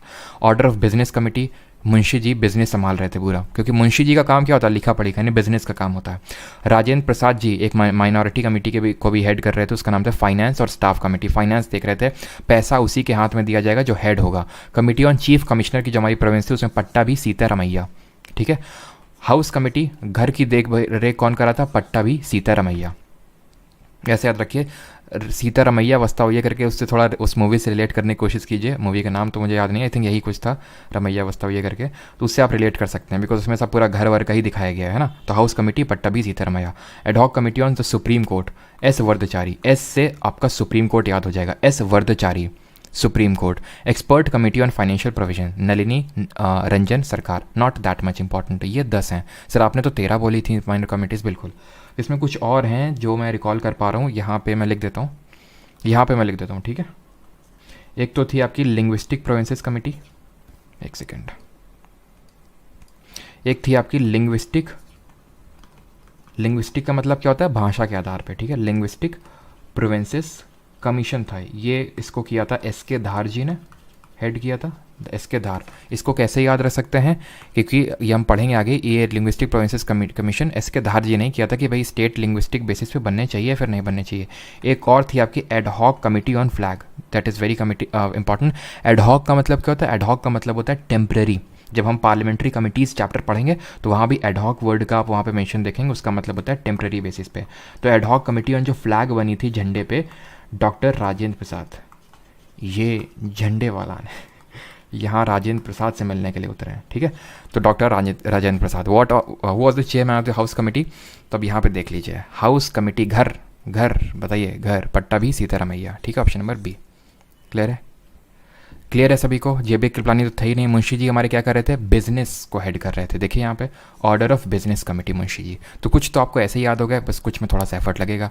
Alladi Krishnaswami Ayyar was the chairman of which committee. Credentials, union powers committee, order of business committee, fundamental right sub committee. अब बताइए इसमें ऑप्शन एलिमिनेशन भी आप use कर सकते हैं, बिकॉज यहाँ पे 2 कमिटीज़ ऐसी हैं जो आपकी मेजर कमिटीज़ हैं, ठीक है। 2 ऐसी हैं जो मेजर कमिटीज़ हैं, ठीक है। बताइए, स्टैटिक जी के सब कुछ होगा, चिंता क्यों कर रहे हो, ठीक है। तो अब बताइए, यूनियन नाम के आगे नेहरू जी होंगे, बात अय्यर जी की कर रहा है। फंडामेंटल राइट सब कमेटी याद करो, advisory committee on fundamental right sub committee याद करो। ऑर्डर ऑफ बिजनेस, बिजनेस तो भाई मुंशी जी लीड कर रहे थे, तो ये भी आप एलिमिनेट कर सकते हैं। एटलीस्ट 2 ऑप्शन तो एलिमिनेट ही कर सकते हैं। और फंडामेंटल राइट यहाँ पे सब कमेटी की बात कर रहा है। यहाँ पे एक चीज़ आपने देखी होगी, advisory committee on fundamental right थी सरदार पटेल जी, क्लियर। अब यहाँ पे आपसे पूछा क्या है, पूछा है चेयरमैन किसका, एक सेकेंड कहाँ पे आ गया, अल्लादी कृष्ण स्वामी अय्यर किसके थे, तो that was your credentials committee. क्योंकि यहाँ पे आप साफ साफ देखिए, जो आप हमारी कमेटी थी ऑन फंडामेंटल राइट उसके हेड थे सरदार पटेल। तो आंसर क्या होगा, ऑप्शन नंबर ए क्रेडेंशियल्स कमेटी, ठीक है। तो आप ऑप्शन एलिमिनेशन से भी कर सकते हैं। 17th, जीवी Mavalankar was the dash chairman of the constituent assembly. बताइए जीवी मावलंकर किसके हेड थे। Advisory committee on fundamental right minorities and tribal and excluded areas, अभी देखा है पटेल जी, सरदार पटेल जी थे, तो ये तो हो नहीं सकते हैं, ठीक है। Order of business committee, Munshi ji business संभाल रहे थे, हैंडल कर रहे थे, ये भी नहीं हो सकता। Ad hoc committee on national flag, ये भी अभी मैंने बताया राजेंद्र प्रसाद जी, झंडे वालान है, राजेंद्र प्रसाद जी से मिलने के लिए उतरे, तो ये तो हो नहीं सकता है। बचा क्या, advisory committee on constituent assembly, advice कर रहे थे कॉन्स्टिट्यूएंट असेंबली को, खत्म, मजा आ रहा है अभी। 18th, among the following was not the part of constituent assembly responsible to draft the constitution. कौन नहीं था कॉन्स्टिट्यूएंट असेंबली का पार्ट, बताइए। हमने सब कुछ सबके बारे में पढ़ा, लेकिन क्या हमने यहाँ पे गांधी जी के बारे में पढ़ा, नहीं पढ़ा, क्योंकि कॉन्स्टिट्यूएंट असेंबली के पार्ट ही नहीं थे हमारे। सरदार पटेल जी भी हमने देखा, हमारे advisory committee on fundamental right sub committee को हेड कर रहे थे, ठीक है। और एक कमेटी किसको ऐड कर रहे थे, प्रोविंशियल कमेटी को ऐड कर रहे थे नेहरू जी। हमारी इतनी 2-3 कमेटी को ऐड कर रहे हैं, यूनियन पावर्स कमेटी और एक स्टेट वाली कमेटी। डॉक्टर भीमराव अम्बेडकर सबसे इंपॉर्टेंट कमेटी को ऐड कर रहे हैं, ऑप्शन नंबर ए। अगला question, the drafting committee of the constituent assembly. और एक जो लोग ये सोच रहे हैं, हाँ खत्म हो गया, हम तो अब एकदम प्रो बन चुके हैं, अब क्या ज़रूरत है क्वेश्चन, हलाओ क्वेश्चन, अब हम छोड़ो सब क्वेश्चन। एक इंपॉर्टेंट चीज़ बाकी है, ये मैं आपको इसलिए नहीं बोल रहा हूँ ताकि आप वीडियो के लास्ट तक बने रहे, वो आपकी मर्ज़ी है, लेकिन यहाँ पे मुझे एक इंपॉर्टेंट आपको कंपोनेंट बताना है फेडरलिज्म का, जिस पे भर भर के क्वेश्चन आए थे 2022 में। और अगर कहीं कोई यहाँ पे मेंस वाला बंदा है उसको देख रहा है तो ध्यान से उस चीज़ को देखिएगा, अभी इस पर क्वेश्चन आएंगे। ड्राफ्टिंग कमेटी ऑफ कॉन्स्टिट्यूशन का कितने मेंबर्स थे? 7 थे। जल्दी जल्दी खत्म करते हैं। Drafting committee road the constitution in which language, किस लैंग्वेज में लिखा? अब क्या ये मैंने आपको बताया? नहीं बताया, ठीक है, मैं भूल गया, तभी तो मैंने PYQ रखे हैं सारे, ताकि अगर मैं कोई भूल कर भी दूं तो PYQ उसको मैच वो कर ले, ठीक है। आंसर होगा इसका इंग्लिश एंड हिंदी दोनों में, ये दोनों लैंग्वेजेस में कॉन्स्टिट्यूशन को बनाया गया। 21 members of constituent assembly sign the constitution of India on which date, कब साइन किया इसको? तो कब? 26 नवंबर 1948, 24 जनवरी 1950, 26 नवंबर 1949, 24 जनवरी 1952।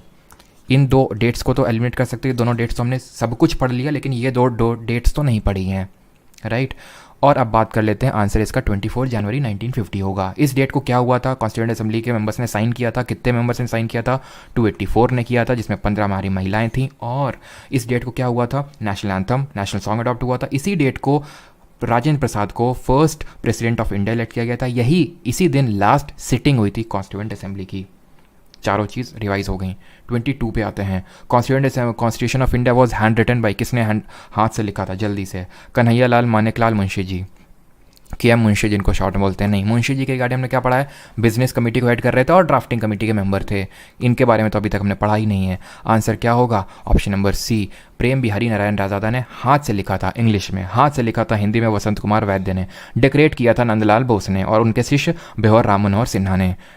सिंबल क्या था? हाथी मेरा साथी। When did the constituent assembly adopt the constitution of India, संविधान सभा ने भारत का संविधान कब अपनाया? अब साइन तो 24 जनवरी 1950 को हुआ, लेकिन अपनाया हमने कब? 26 नवंबर 1949 को। और इसी दिन क्या हुआ था? हमारा संविधान जो था वो एक तरह से अपनाया था, और इसी दिन हमारे कुछ प्रोविजंस लागू हो गए थे, लेकिन पूरी तरह से लागू हुआ था 26 जनवरी 1950 को एनफोर्स किया गया था। और इस दिन हम मनाते हैं, किस दिन? 26 नवंबर को, संविधान दिवस, ठीक है। The constituent assembly setup drafting committee under the chairmanship of doctor Ambedkar on, कब सेटअप किया इस कमेटी को? 13 दिसंबर 1946। बिहारी, क्या डाउट है? ये बैच मेंस के लिए भी है क्या? ये बैच आपका हर एग्जाम के लिए है, ठीक है। नहीं, जो आप ये डाउट पूछ रहे हैं ये भी मैं लास्ट में आंसर करूंगा, ठीक है।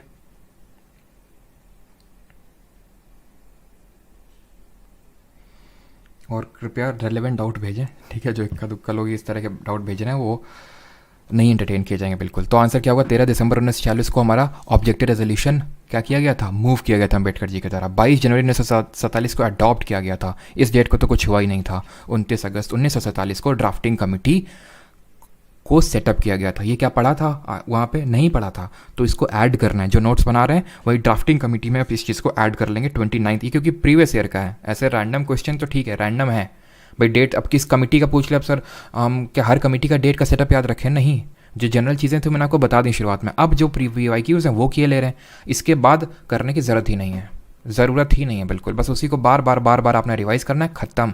29 अगस्त 1947, बिकॉज करने को जीके तो फिर कोई लिमिट नहीं है। According to our constitution India is, भारत किस देश का तरह का देश है? रिलीजियस है, सेकुलर है, कैपिटलिस्ट है, या फिर प्लूटोक्रेटिक है?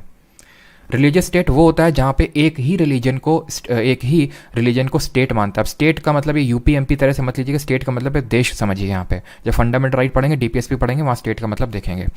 रिलीजियस है, हम बोलते हैं पाकिस्तान खुद को एक इस्लामिक स्टेट ऑफ पाकिस्तान बोलता है, वहाँ पे सिर्फ इस्लाम धर्म को मानता है। हम एक सेकुलर कंट्री हैं, धर्मनिरपेक्ष या फिर पंथ निरपेक्ष देश हैं, जहाँ पे हर धर्म को बराबर मान्यता मिली हुई है। ये टर्म हमारा प्रियम्बल में भी, जो कल चैप्टर देखेंगे उसमें भी लिखा हुआ है। ये जो वर्ड है सेकुलर, ये हमारा 40, चलो वो तो कल देखेंगे, 42nd अमेंडमेंट से ऐड हुआ, लेकिन इस चीज़ का मतलब आपको पता होना चाहिए। कैपिटलिस्ट स्टेट वो होता है जहाँ पे सिर्फ पूंजीवादी, जिसको देश बोलते हैं, जहाँ पे सिर्फ और सिर्फ किसको मान्यता दी जाती है? एक तरह से पूरा जो मार्केट है उसको कौन कंट्रोल कर रहा है? पूरे एक तरह से सब कुछ एक तरह से अमीर लोगों के या फिर जो इंडस्ट्रियल लोग हैं उनके हाथ में है। जैसे फॉर एग्जांपल रेलवे को प्राइवेटाइज कर दें गवर्नमेंट, हर PSU को प्राइवेटाइज कर दे, सब कुछ कर दे, कहीं गवर्नमेंट का रेगुलेशन हो ही ना, उसको बोलते हैं कैपिटलिस्ट स्टेट। हमारा इंडिया है ना, वो एक मिक्स्ड इकोनॉमी है। 2-3 तरह की इकोनॉमी होती हैं। एक तो होती है सोशलिस्ट इकोनॉमी। सोशलिस्ट इकोनॉमी वो होती है जहाँ पे सारा कुछ गवर्नमेंट के हाथ में होता है। कैपिटलिस्ट होती है जहाँ पे सारा कुछ किसके हाथ में होता है? इंडस्ट्रीज़ जो हमारे अमीर, जैसे मान लो अडानी अंबानी, ये सब लोग पूरा कर रहे हैं, ठीक है। और मिक्स्ड होता है जहाँ पे सोशलिस्ट और कैपिटलिज्म का दोनों का ही मिक्स होता है, जो कि इंडिया में है। कहीं पे गवर्नमेंट का है, मोनोपोली है कर रखा है कि यहाँ पे प्राइवेट घुस नहीं सकता, और ज़्यादातर जगहों में हमारा प्राइवेट भी खेल सकता है। प्लूटोक्रेटिक वो होता है, प्लूटोक्रेटिक स्टेट, जहाँ पे गवर्नमेंट बाई, आप ऐसे समझ सकते हो, गवर्नमेंट बाई रिच पीपल, यानी कि जो अमीर लोग हैं वो रूल कर रहे हैं। ये यूरोपियन देशों में पहले, बहुत पहले हुआ करता था, ठीक है। ऑप्शन नंबर बी आंसर होगा। और हम डेमोक्रेटिक हैं, ये पता होगा डेमोक्रेसी का मतलब क्या होता है। तो डेमोक्रेसी की बहुत अच्छी डेफिनेशन दी थी अब्राहम लिंकन ने, कि democracy is the government of the people, bye the people and for the people, ठीक। ये डेमोक्रेसी की डेफिनेशन लिंकन जी ने दी थी, अब्राहम लिंकन। संविधान दिवस खत्म। Republic means ultimate power held in, इसको क्या मैं स्किप कर दूं? इसको मैं स्किप कर देता हूँ। मैं आपको इसका मतलब बताऊंगा जब हम लोग प्रियम्बल देखेंगे। रिपब्लिक का मतलब होता है कि head of the state is elected, लेकिन अभी उस पर फोकस नहीं करते हैं, कल के लेक्चर में देखेंगे। Ceremony that marks the end of Republic day celebrations is, अब बताइए ये क्या हम लोगों ने किया नहीं किया, लेकिन सीजीएल में पूछा गया है, 2022 में ही पूछा गया ये क्वेश्चन। तो end of Republic day celebration किससे होता है? जब हम रिपब्लिक डे मनाते हैं क्यों? 26 जनवरी 1950 को हमने कॉन्स्टिट्यूशन एनफोर्स किया था इसलिए। और ये ख़त्म होता है बीटिंग रिट्रीट सेरेमनी। आपने इस तरह से, ओहो यहाँ पे पिक्चर लगाना मैं भूल गया, मैंने लगाई तो थी आई थिंक, पता नहीं क्या हुआ, चलो कोई नहीं। बीटिंग रिट्रीट सेरेमनी से होता है। अब थोड़ा सा यहाँ पे कुछ चीज़ें आपको बता देना चाहता हूँ, जो इंडिपेंडेंस डे और रिपब्लिक डे में क्या किस तरह से चीज़ें होती हैं, बिकॉज ये कोई चैप्टर नहीं अलग से जहाँ पे आपको कराऊंगा, ऐसे ही मुझे आपको करवाना पड़ेगा, ठीक है। इंडिपेंडेंस आई होप पता होगा 15 अगस्त 1947 को। इस दिन जो हमारा प्राइम मिनिस्टर होता है वो इंडियन फ्लैग की क्या करता है? रेजिंग, इंडियन फ्लैग रेजिंग होती है, फ्लैग रेजिंग सेरेमनी होती है। फ्लैग रेज होता है, धीरे धीरे ऊपर उठता है, ये हम आज़ाद हो रहे हैं, ब्रिटिश का झंडा हट रहा है और भारत का ऊपर आ रहा है, ठीक है। तो फ्लैग रेजिंग सेरेमनी होती है जो प्राइम मिनिस्टर परफॉर्म करते हैं in the Red Fort. Is that clear? Red Fort में ये काम होता है, लाल किला, जहाँ पे झंडा को क्या किया जाता है? फ्लैग रेजिंग होती है उसकी, ठीक है। रिपब्लिक डे में अगर हम बात करें, गणतंत्र दिवस में 26 जनवरी क्यों मनाते हैं देख लिया। ये हमारा प्रेसिडेंट करता है, ये करता है प्रेसिडेंट फ्लैग की अनफर्लिंग, रेजिंग नहीं होती, इसको खोला जाता है, अनफर्लिंग। और ये कहाँ पे होता है? कर्तव्य पथ, जो पहले किस नाम से जाना जाता था, बताइए जल्दी से। कर्तव्य पथ को पहले किस नाम से जाना जाता था? तो वहाँ पे होती है आपकी बीटिंग रिट्रीट सेरेमनी, और उसके बाद पहले तो परेड वगैरह होती है, फिर बीटिंग रिट्रीट सेरेमनी, और उसके बाद अवार्ड वगैरह दिए जाते हैं, ठीक है। चलिए, which of the following countries have an unwritten constitution? निम्नलिखित में से किस देश का संविधान अलिखित है? Now learn the difference between the written and unwritten. ये देखो मैंने कहाँ फोटो लगा रखी है, देख रहे हो मैंने कहाँ फोटो लगा रखी है, ये है बीटिंग रिट्रीट सेरेमनी। वही मैं सोचूं फोटो तो लगाई थी यार मैंने। तो अब रिटन कॉन्स्टिट्यूशन और अनरिटन में थोड़ा सा डिफरेंस समझ लेते हैं जितना नीडेड है। ये रिटन है, ये अनरिटन है, समझना इंपॉर्टेंट है। क्यों? अब रिटन वो होता है जो कि एक तरह से कुछ लोग बैठे, कॉन्स्टिट्यूएंट असेंबली बैठी, उसने संविधान बना दिया, ठीक। अनरिटन होता है कि कोई फॉर्मल तरीके से कोई लोग बैठे नहीं, हुआ क्या, जैसे इसका सबसे बेस्ट एग्जाम्पल है यूके, ब्रिटेन, ठीक है। ब्रिटेन इसका सबसे बेस्ट एग्जांपल, जो हमें रूल कर रहा था, इंग्लैंड। यहाँ पे क्या था, बहुत हिस्टोरिकली क्या थे, जैसे कोई लॉ बन गया, जैसे अब तो तुमने सुना होगा मैग्ना कार्टा, नाम सुना होगा। मैग्ना कार्टा क्या था? मैग्ना कार्टा ये था, यूके की गवर्नमेंट ने क्या बोला था कि ये कुछ अमीर लोग हैं, इनके पास ये राइट्स हैं, इनको हम कभी छीन नहीं सकते हैं।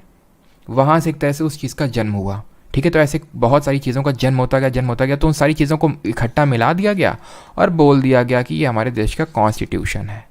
That is unwritten constitution, formally नहीं बना है, ठीक, ये फॉर्मली बना है। डिफरेंस क्या क्रिएट होता है? डिफरेंस ये क्रिएट होता है कि ये इसको अमेंड करना नॉट ईजी टू अमेंड, यानी इसको संशोधित करना इतना आसान नहीं होता है, not easy to amend. But इसके केस में अगर देखें तो it is easy to amend, इसको संशोधित करना आसान होता है। इसमें भी अभी हम देखेंगे, जैसे रिटन में अगर हम बात करें, हमारा इंडिया इसका एक एग्जांपल है, इसका कॉन्स्टिट्यूशन सबसे लार्जेस्ट रिटन कॉन्स्टिट्यूशन है। यूएसए में भी रिटन कॉन्स्टिट्यूशन है। अगेन इनके कॉन्स्टिट्यूशन में कुछ डिफरेंसेस हैं। अब हमारे यहाँ अमेंड करना कितना आसान है वो देखेंगे अभी हम, ठीक है। तो रिटन और अनरिटन में ये अंतर होता है। रिटन का मतलब होता है कि एक तरह से सिस्टमेटिकली कोडिफाइड, इसको हम बोल सकते हैं इट इज़ सिस्टमेटिकली कोडिफाइड, ठीक है, सिस्टमेटिकली कोडिफाइड है। लेकिन ये सिस्टमेटिकली कोडिफाइड नहीं है, कुछ रूल्स रेगुलेशन चले आ रहे थे, उनको मिला के बना बोल दिया कॉन्स्टिट्यूशन है। इसको अमेंड करना, संशोधित करना आसान नहीं है, इसको करना आसान है, बहुत आसानी से ये हो सकता है, ठीक है। उसको हम बोलते हैं रिजिडिटी और फ्लेक्सिबिलिटी। अभी देखते हैं। तो which have unwritten constitution, UK. हमारा बेटा भी रिटन कॉन्स्टिट्यूशन है, बिकॉज उसकी भी तो कॉन्स्टिट्यूएंट असेंबली बनी थी ना। विच फीचर, और बस आपके 7-8 क्वेश्चन और बचे हैं। अब यहाँ से एक कॉम्पोनेंट स्टार्ट होगा, और इस कॉम्पोनेंट से अगले 4-5 क्वेश्चन आएंगे। ध्यान से समझिएगा, बहुत इंपॉर्टेंट है, इस पे क्वेश्चन आए हैं। और टीयर 2 टाइप ये क्वेश्चन ज़्यादा बनते हैं। वैसे टीयर 1 में क्वेश्चन आए सीजीएल 2022 में, जितने भी क्वेश्चन अभी आपको आगे देखने को मिलेंगे सारे के सारे 2022 में टीयर 1 में है, लेकिन टीयर 2 में काफ़ी ज़्यादा आने के इस तरह के क्वेश्चन के चांसेस रहते हैं। विच फीचर, अब ये नहीं बोलो टीयर 2 में ही आएगा, बाकी के लिए भी इंपॉर्टेंट है उतना ही। Which feature of Indian constitution refers to the existence of more than one level of government. भारतीय संविधान की कौन सी विशेषता देश में एक से अधिक स्तर की सरकार के अस्तित्व को दर्शाती है? रेडिकलिज्म, फेडरलिज्म, लिबरलिज्म या फिर सेक्युलरिज्म। रेडिकलिज्म का मतलब मैं तुम्हें बताता हूँ, रेडिकलाइज का मतलब होता है किसी की जनरल पैटर्न ऑफ थिंकिंग को चेंज करना। जैसे फॉर एग्जांपल ये नक्सल्स है ना, नक्सल जिसको हम रेड कॉरिडोर बोलते हैं, नक्सल जो नक्सलाइट होते हैं, या फिर जो नॉर्थ ईस्ट में जो हिंसा करते रहते हैं, या फिर जो कश्मीर में जो मिलिटेंसी करते रहते हैं, उनको रेडिकलाइज किया जाता है, ठीक है। उनके कुछ रीजंस हो सकते हैं, बट मेजर रीज़न ये होता है रेडिकलाइज। उनके माइंड को चेंज किया जाता है कि तुम्हारे साथ न्याय होता आ रहा है, तुम्हारे साथ हिस्टोरिकल अन्याय होता आ रहा है, तुम्हारे साथ अनजस्टिस हुआ है, तुम्हें इसके लिए लड़ना होगा। अगर तुम नहीं लड़ोगे तुम्हें जस्टिस नहीं मिलेगा, तुम्हें अपनी इंडिपेंडेंस के लिए, तुम्हें अपनी स्वतंत्रता के लिए लड़ना होगा तुम्हें। इस तरह का जो चीज़ें होती है उसको बोलते हैं रेडिकलिज्म, ठीक है। सेक्युलरिज्म समझा चुका हूँ। लिबरलिज्म मतलब उदारवाद की भाई सारी चीज़ें एकदम खुला छोड़ दो, एकदम फ्री थिंकिंग होनी चाहिए एक तरह से।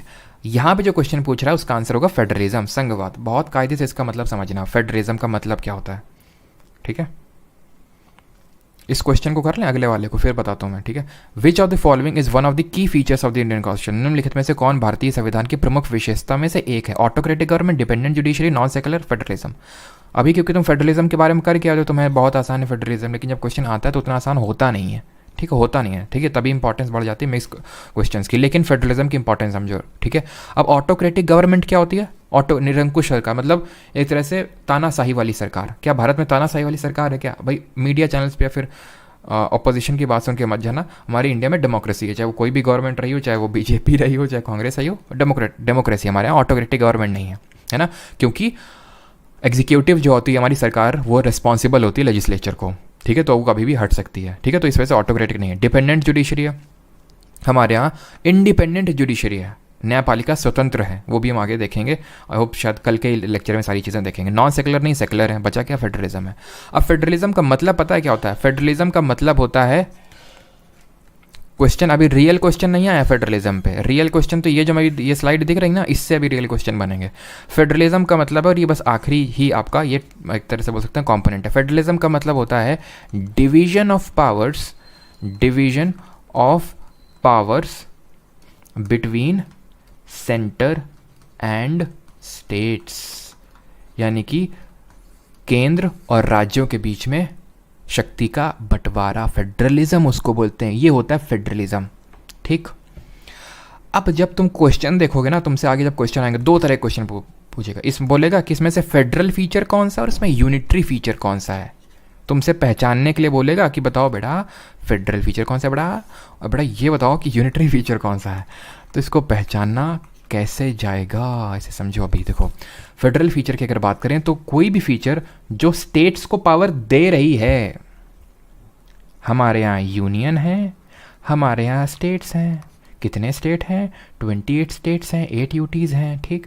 तो अगर यूनियन के, देखो हम प्री अज्यूम करते हैं कि यूनियन यानी कि केंद्र के पास तो पावर होगा ही होगा। कहीं भी ऐसा नहीं होता कि भाई केंद्र के पास पावर नहीं, ठीक है। यूनियन के पास पावर है, ये बाय डिफ़ॉल्ट है। अब कई होते हैं जगह जहाँ पे स्टेट को पावर नहीं दी जाती, उतने राज्यों को पावर नहीं दी जाती। हमारे भारत में दी गई हैं क्या? तो आंसर होगा सर, इसको कहना बताना बड़ा कॉम्प्लेक्स है। क्यों कॉम्प्लेक्स है? क्योंकि अब कई जगह कई ऐसे हमारे इंसिडेंसेस आते हैं, ऐसा लगता है कि ये स्टेट गवर्नमेंट के पास पावर ही नहीं। जैसे कि दिल्ली हमारा रोता रहता है हमेशा, जैसे वो तो यूटी है, ठीक है, उसके खैर अलग वो है। लेकिन कई सारे स्टेट होते हैं कि हमें केंद्र सरकार इतना पैसा नहीं दे रही, वो नहीं कर रही, ये नहीं कर रही, रोते रहते हैं। यानी कहीं ना कहीं उनके पास पावर उतनी है नहीं। लेकिन हम ये भी नहीं बोल सकते कि बिल्कुल ही पावर नहीं है। तो हम कहीं बीच में आते हैं। हमारे फीचर जो हैं क्वाज़ाई फेडरल हैं। We are quasi federal. Sir quasi federal का मतलब क्या होता है? बीच में है। कुछ प्रोविजन ऐसे हैं जो फेडरल हैं, कुछ ऐसे हैं जो यूनिटरी हैं। और ये भी पूछ चुका है कि क्वाज़ाई फेडरल किसने बोला था हमारे कॉन्स्टिट्यूशन को? केसी वियरे एक भाई साहब थे, उन्होंने हमारे फेडरलिज्म को क्वाज़ाई फेडरल बोला था। यूनिटरी फीचर वो होते हैं जो जो जो जो यूनियन, अब यूनियन के पास पावर तो पहले से ही है, तो जो स्टेट्स से पावर या तो खींच ले अपने पास या स्टेट को पावर वो ना दे। इसका मतलब मैं ये नहीं बोलूँगा कि यूनियन को पावर दे दे, एक्चुअल में है तो मतलब वही, लेकिन हम ये मान रहे हैं कि यूनियन के पास पहले से ही पावर है, कुछ लोगों का भेजा उड़ रहा होगा। चिंता मत करो, अभी एग्जाम्पल्स मैं देता हूँ आपको, ठीक है। तो यहाँ पे फेडरल फीचर और कुछ यूनिटरी फीचर के मैं आपको एग्जाम्पल देता हूँ, जैसे कि, ठीक है, आपको इसको समझ लो कायदे से, फिर क्वेश्चन कर पाओगे। सुप्रीमेसी ऑफ द कॉन्स्टिट्यूशन, हमारा देश का संविधान सुप्रीम है, संविधान से ऊपर कोई नहीं है, ना कि केंद्र सरकार भी सुप्रीम नहीं है। दैट मीन्स कि एक फेडरल फीचर हुआ, क्योंकि अगर कॉन्स्टिट्यूशन सुप्रीम ना होती तो क्या होता? जो हमारी केंद्र सरकार है वो स्टेट से पावर खींच लेती और खींचती और खींचती, अगर कॉन्स्टिट्यूशन सुप्रीम ना होता तो। डिवीजन है पावर्स का यूनियन और स्टेट के बीच में। जब हम कल पढ़ेंगे 7 शेड्यूल 7वीं अनुसूची, तो वहाँ देखेंगे कि कुछ हमारे सब्जेक्ट है जिस पे सिर्फ केंद्र कानून बना सकता है, किसी पे सिर्फ राज्य कानून बना सकते हैं, और किसी पे दोनों बना सकते हैं, ठीक है। तो यानी कि राज्यों को भी पावर है, तो ये भी फेडरल फीचर हुआ, क्योंकि राज्य को पावर मिल रही है। अगर राज्य को पावर मिल रही है या फिर उससे पावर नहीं खींची जा रही है तो फेडरल हुआ, और अगर उससे पावर को खींचा जा रहा है और अगर उसको कोई पावर नहीं दिया जा रहा तो यूनिटरी फीचर होगा, ठीक है, यानी कि केंद्रीकरण जिसको हम बोल सकते हैं। Existence of an independent judiciary in the Indian constitution, न्यायपालिका स्वतंत्र है। ये हमने यूएसए के कॉन्स्टिट्यूशन से लिया, कल देखेंगे। लेकिन इंडिपेंडेंट जुडिशरी का मतलब क्या है? कि जुडिशरी किसी पे डिपेंडेंट नहीं है, कि यार जैसे फॉर एग्जांपल जज जो है ना, निर्णय इस बात पे देने लगे कि भाई, जैसे फॉर एग्जांपल कि हम मान लो भी करंट में बीजेपी गवर्नमेंट, उसके फेवर में दे देते हैं कि वो नहीं देंगे तो उनको हमको हटा देंगे। तो हमारे कॉन्स्टिट्यूशन ने ऐसे प्रोविजन डाल रखे हैं कि गवर्नमेंट उन पे ज़्यादा रेगुलेशन ना कर सके, यानी में न्यायपालिका स्वतंत्र है, इसलिए ये कैसा होगा? फेडरल फीचर होगा। नहीं तो अगर ना होती न्यायपालिका स्वतंत्र तो यूनियन उसका गलत इस्तेमाल करता, ठीक। यूनिटरी देखते हैं, फिर तो मैं तुम्हें कुछ एग्जांपल दूंगा, तुम खुद से बताना, ठीक है। यूनिटरी हो गया जैसे सिंगल सिटीजनशिप, हमारे भारत में एकल नागरिकता है। ये कॉन्सेप्ट हमने यूके से लिया, आगे कल देखेंगे, बिकॉज सोर्सेज ऑफ जो कॉन्स्टिट्यूशन है वो हमारा कल का टॉपिक है। तो एकल नागरिकता है, तो सर ये फेडरल क्यों है? मतलब फेडरल क्यों नहीं, यूनिटरी में क्यों है? देखो इसका उल्टा क्या होता, सिंगल सिटीजनशिप का उल्टा क्या है? डुअल सिटीजनशिप, जो कि यूएसए में है। यूएसए में क्या, लोग यूएसए के भी नागरिक हैं और जिस भी राज्य में, फॉर एग्जांपल उनके पास मान लेते हैं कि कैलिफोर्निया, जो सैन फ्रांसिस्को की भी सिटीजनशिप है, वहाँ पे ऐसा होता है। जैसे फॉर एग्जांपल मैं बोल दूँ कि मैं भारत का नागरिक हूँ और मैं यूपी का नागरिक हूँ, लेकिन हम ऐसे बोलते हैं क्या? नहीं बोलते हैं। हम बोलते हैं मैं भारत का नागरिक हूँ लेकिन मैं यूपी का निवासी हूँ, बिहार का निवासी हूँ, मैं नागरिक एक ही है। तो अगर मान लेते हैं कि डुअल होती तो क्या होता? लोग स्टेट के पास भी ये पावर होता कि वो सिटीजनशिप खींच लेती या फिर कुछ कर लेती, तो यानी कि वो स्टेट को पावर नहीं दी गई है ना, राइट। सिंगल कॉन्स्टिट्यूशन, इसका हमारे देश में एक ही संविधान है, इसका उल्टा क्या होता? मतलब इसका विरोध में क्या बोल सकते थे? डुअल कॉन्स्टिट्यूशन, यानी स्टेट के भी एक अगर कॉन्स्टिट्यूशन होता तो उसको हम बोलते हैं डुअल कॉन्स्टिट्यूशन है, तो यानी स्टेट के पास भी कुछ और पावर मिलती, तो अगेन यूनिटरी हुआ। Power of union to override on the state matter, हम देखेंगे कि कुछ सब्जेक्ट होते हैं जिसपे कि यूनियन लॉ बना सकता है, कुछ पे स्टेट बना सकता है, कुछ पे दोनों। लेकिन कभी कभी क्या होता है, स्टेट वाले पे यूनियन घुस सकता है, कुछ ऐसे हमारे एक्सेप्शनल 5 केसेस होते हैं, वो हम देखेंगे, ठीक है। तो ये भी यूनिटरी हुआ। ड्यूरिंग इमरजेंसी के टाइम पे आप देखते हो, इमरजेंसी के टाइम पे केंद्र सरकार का कंट्रोल हो जाता है, प्रेसिडेंट रूल के टाइम पे केंद्र सरकार का रूल हो जाता है, यानी सब यूनिटरी फीचर के तहत आएंगे। सेंट्रल गवर्नमेंट गवर्नर को अपॉइंट कर रही है। राज्यपाल क्या होता है? राज्य का अगर हम देखें तो एक हेड होता है, पूरे राज्य का एक हेड होता है, एक राज्यपाल। और राज्यपाल की नियुक्ति कौन कर रहा है? सेंटर कर रही है। प्रेसिडेंट कर रहे हैं कि नहीं? सेंटर कर रहा है। तो एक तरह से यूनिटरी फीचर है कि मतलब स्टेट के बंदे को भी यूनियन कर रहा है। Dependence of state on the centre for economic assistance for grant. अब यहाँ पे मैं कुछ एग्जांपल दे रहा हूँ, बता देना, फिर आगे बढ़ेंगे, ठीक है। रिटन कॉन्स्टिट्यूशन, रिटन कॉन्स्टिट्यूशन को आप कहाँ पे रखेंगे? ठीक है, ये आप बता दीजिए। आप बाई कैमरलिज्म, रिटन का मतलब है लिखित संविधान, बाई कैमरलिज्म का मतलब है कि लोकसभा राज्यसभा ने 2 हाउसेज हैं। बाई कैमरलिज्म का मतलब होता है हमारे पार्लियामेंट में 2 हाउसेज हैं, एक लोकसभा एक राज्यसभा, ठीक है। चलिए ये बता दीजिए बस, अगर आप ये बता देंगे दोनों को तो मैं समझ जाऊंगा आपको टॉपिक क्लियर है and you are ready to attempt the MCQs। बताइए अब रिटन कॉन्स्टिट्यूशन का मतलब क्या है? रिटन कॉन्स्टिट्यूशन का मतलब होता है कि कॉन्स्टिट्यूशन को अमेंड करना उतना आसान नहीं है। अब अमेंड करना आसान नहीं है, दैट मीन्स कि वो फेडरल फीचर होगा, यानी कि यूनियन जल्दी से पावर नहीं खींच सकती स्टेट से। बाई कैमरलिज्म, लोकसभा भी है राज्यसभा भी है। लोकसभा में तो ठीक है सेंटर, राज्यसभा में किसका रिप्रेजेंटेशन है, हम देखेंगे राज्यसभा में राज्यों के लोग जा रहे हैं, यानी कि स्टेट्स के जो लेजिस्लेटिव असेंबली होती है विधानसभा, ठीक है, ये चुन के भेजते हैं राज्यसभा में। यानी राज्यसभा किसको, राज्यसभा को बोलते हैं काउंसिल ऑफ स्टेट्स, हम पढ़ेंगे अभी नहीं पढ़ा है, तो काउंसिल ऑफ स्टेट बोलते हैं, यानी स्टेट के लोग हैं यहाँ पे। दैट मीन्स कि यह स्टेट का भी रिप्रेजेंटेशन है, दैट मीन ये एक आपका फेडरल फीचर है। क्लियर है, डेडरलिज्म नहीं भैया विनय जी, फेडरलिज्म, ठीक है, डेडरलिज्म नहीं। चलो अब क्वेश्चन करो, which is not a unitary feature of the constitution. जल्दी जल्दी क्वेश्चन 32 को अटेम्प्ट करो, ठीक है, इसको कर लिया हो तो 33 करो। विच of the following is not a federal feature, यहाँ पूछ रहा not a unitary feature, not a federal feature. करो अपना टाइम लेके, मुझे फिर आपको बताऊंगा। हाउस ऑफ एल्डर वो सारी चीज़ें बोलते हैं किशन गुप्ता। अब ये मैं PYQ सीरीज़ नहीं करवाऊँ, और जो शाम को 7 बजे PYQ सीरीज़ होगी उसमें मैं पूरा खोल दूंगा, फिर मैं रुकूंगा नहीं, क्योंकि वहाँ पे मैं टॉपिक पे रिस्ट्रिक्टेड नहीं हूँ, ठीक है, यहाँ पे मुझे टॉपिक वाइज लेके चलना है अभी के लिए, ठीक है। तो नॉट अ यूनिटरी फीचर, तो कौन सा यूनिटरी फीचर नहीं है, यानी कि कौन सा फेडरल फीचर है, यही तो पूछ रहा है। नॉट यूनिटरी फीचर यानी कौन सा फेडरल फीचर है, बाई कैमरल लेजिस्लेचर, अभी बताया फेडरल फीचर है, खत्म। आंसर क्या आ गई है क्या, अच्छा चलो।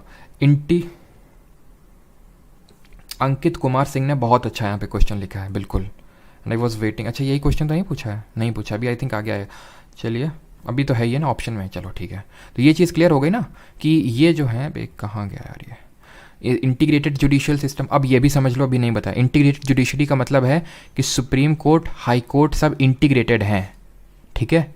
ये हमारा यूनिटरी फीचर है। सर यूनिटरी क्यों है ये, अभी तो बताया तो अपने को जुडिशरी कुछ कर रहे थे आप, और अब बता रहे थे कि वो फेडरल में, अब जुडिशरी फिर यहाँ से लिया, लेकिन आप बता रहे हो यूनिटरी है। वहाँ बोला था न्यायपालिका स्वतंत्र है, वो फेडरल फीचर है, लेकिन जुडिशरी इंटीग्रेटेड है। इसका मतलब पता है क्या होता है, इसका मतलब ये होता है हमारे राज्यों का कोई कोर्ट नहीं है। सर होता तो है हाई कोर्ट ना, नहीं होता है। जैसे फॉर एग्जाम्पल, जैसे हाई कोर्ट क्या कर सकता है, सुप्रीम कोर्ट ने कोई रूलिंग दी होगी उसको रिवर्स कर सकता है। हाई कोर्ट क्या कह सकता है कि ये चीज़ आज से पूरे देश में लागू होगी, तो पूरे देश में लागू होगी, ऐसा नहीं कि सिर्फ उस पर्टिकुलर स्टेट में लागू होगी। यानी पूरी इंटीग्रेटेड जुडिशियल सिस्टम है। दैट मीन कि स्टेट का खुद का कोई अलग से कोर्ट नहीं है कि स्टेट लॉज को रिव्यू करने के लिए स्टेट की ये जुडिशरी है, नहीं। स्टेट में हाई कोर्ट है सब में एक, लेकिन वो हाई कोर्ट सब इंटीग्रेटेड है, इसलिए ये यूनिटरी है। सिंगल सिटीजनशिप बता दिया यूनिटरी क्यों, इसका अपोजिट क्या होता है, डुअल आपका हो जाता फेडरल में, ठीक है। Appointment of governor by the president, तो ये भी हमारा यूनिटरी फीचर में आता है। Now coming on to the not a federal feature, unitary कौन सा है भाई, डुअल गवर्नमेंट तो है फेडरल, डिवीजन ऑफ पावर भी फेडरल है, ऑल इंडिया सर्विसेज, ये हमारा एक्चुअली अच्छा आंसर दिया था उन्होंने, ठीक है। ये हमारा किस तरह से फेडरल फीचर नहीं है, यूनिटरी है, वो समझिए। ऑल इंडिया सर्विसेज में आती है IAS, आर्टिकल नंबर 312 है ये, ठीक है। आर्टिकल नंबर भी नोट कर लीजिएगा अलग से। कई जगह मैंने देखा PYQ की बुक में आर्टिकल का एक अलग से चैप्टर रख देते हैं, आर्टिकल। ऐसे कभी मत पढ़िएगा, आर्टिकल हम लोग ऐसे ऐसे करके ही पढ़ेंगे, ऐसे एक साथ नहीं पढ़ेंगे, ठीक है, याद नहीं हुए कभी, ठीक है, चाहे जितना याद कर लेना। IAS यानी Indian administrative service, Indian police service और इंडियन फॉरेस्ट सर्विस, ना कि फॉरेन सर्विस, ठीक है। फॉरेन तो इंडिया की थोड़ी ना हुई फिर, ठीक है, फॉरेस्ट सर्विस। तो ये 3 हमारी ऑल इंडिया सर्विसेज हैं। इनकी नियुक्ति सब कुछ कौन करता है, department of personal and training, ये इनका सब कुछ करता है, देखता है ट्रेनिंग वगैरह का। और नियुक्ति भी कौन कर रहा है, अगर हम देखें तो सारा कुछ सेंटर कंट्रोल कर रहा है, नहीं सेंटर की एक तरह से हम कठपुतली बोल सकते हैं। लेकिन ये अपॉइंट कहाँ पे किए जा रहे हैं, राज्यों के अंदर अपॉइंट किए जा रहे हैं, स्टेट के, यानी कि स्टेट के अंदर वो ऑफिसर रूल कर रहे हैं, वो ऑफिसर स्टेट को चला रहे हैं जिनका जिन पे स्टेट का कोई बस नहीं है, बस किसका है, सेंटर का। उसने उनके अपॉइंटमेंट की, ट्रेनिंग की, सब कुछ ट्रांसफर देख रहा है, उनके हाथ में तो कुछ है ही नहीं, स्टेट के हाथ में, उनके हाथ में तो कुछ है ही नहीं ज़्यादा कुछ।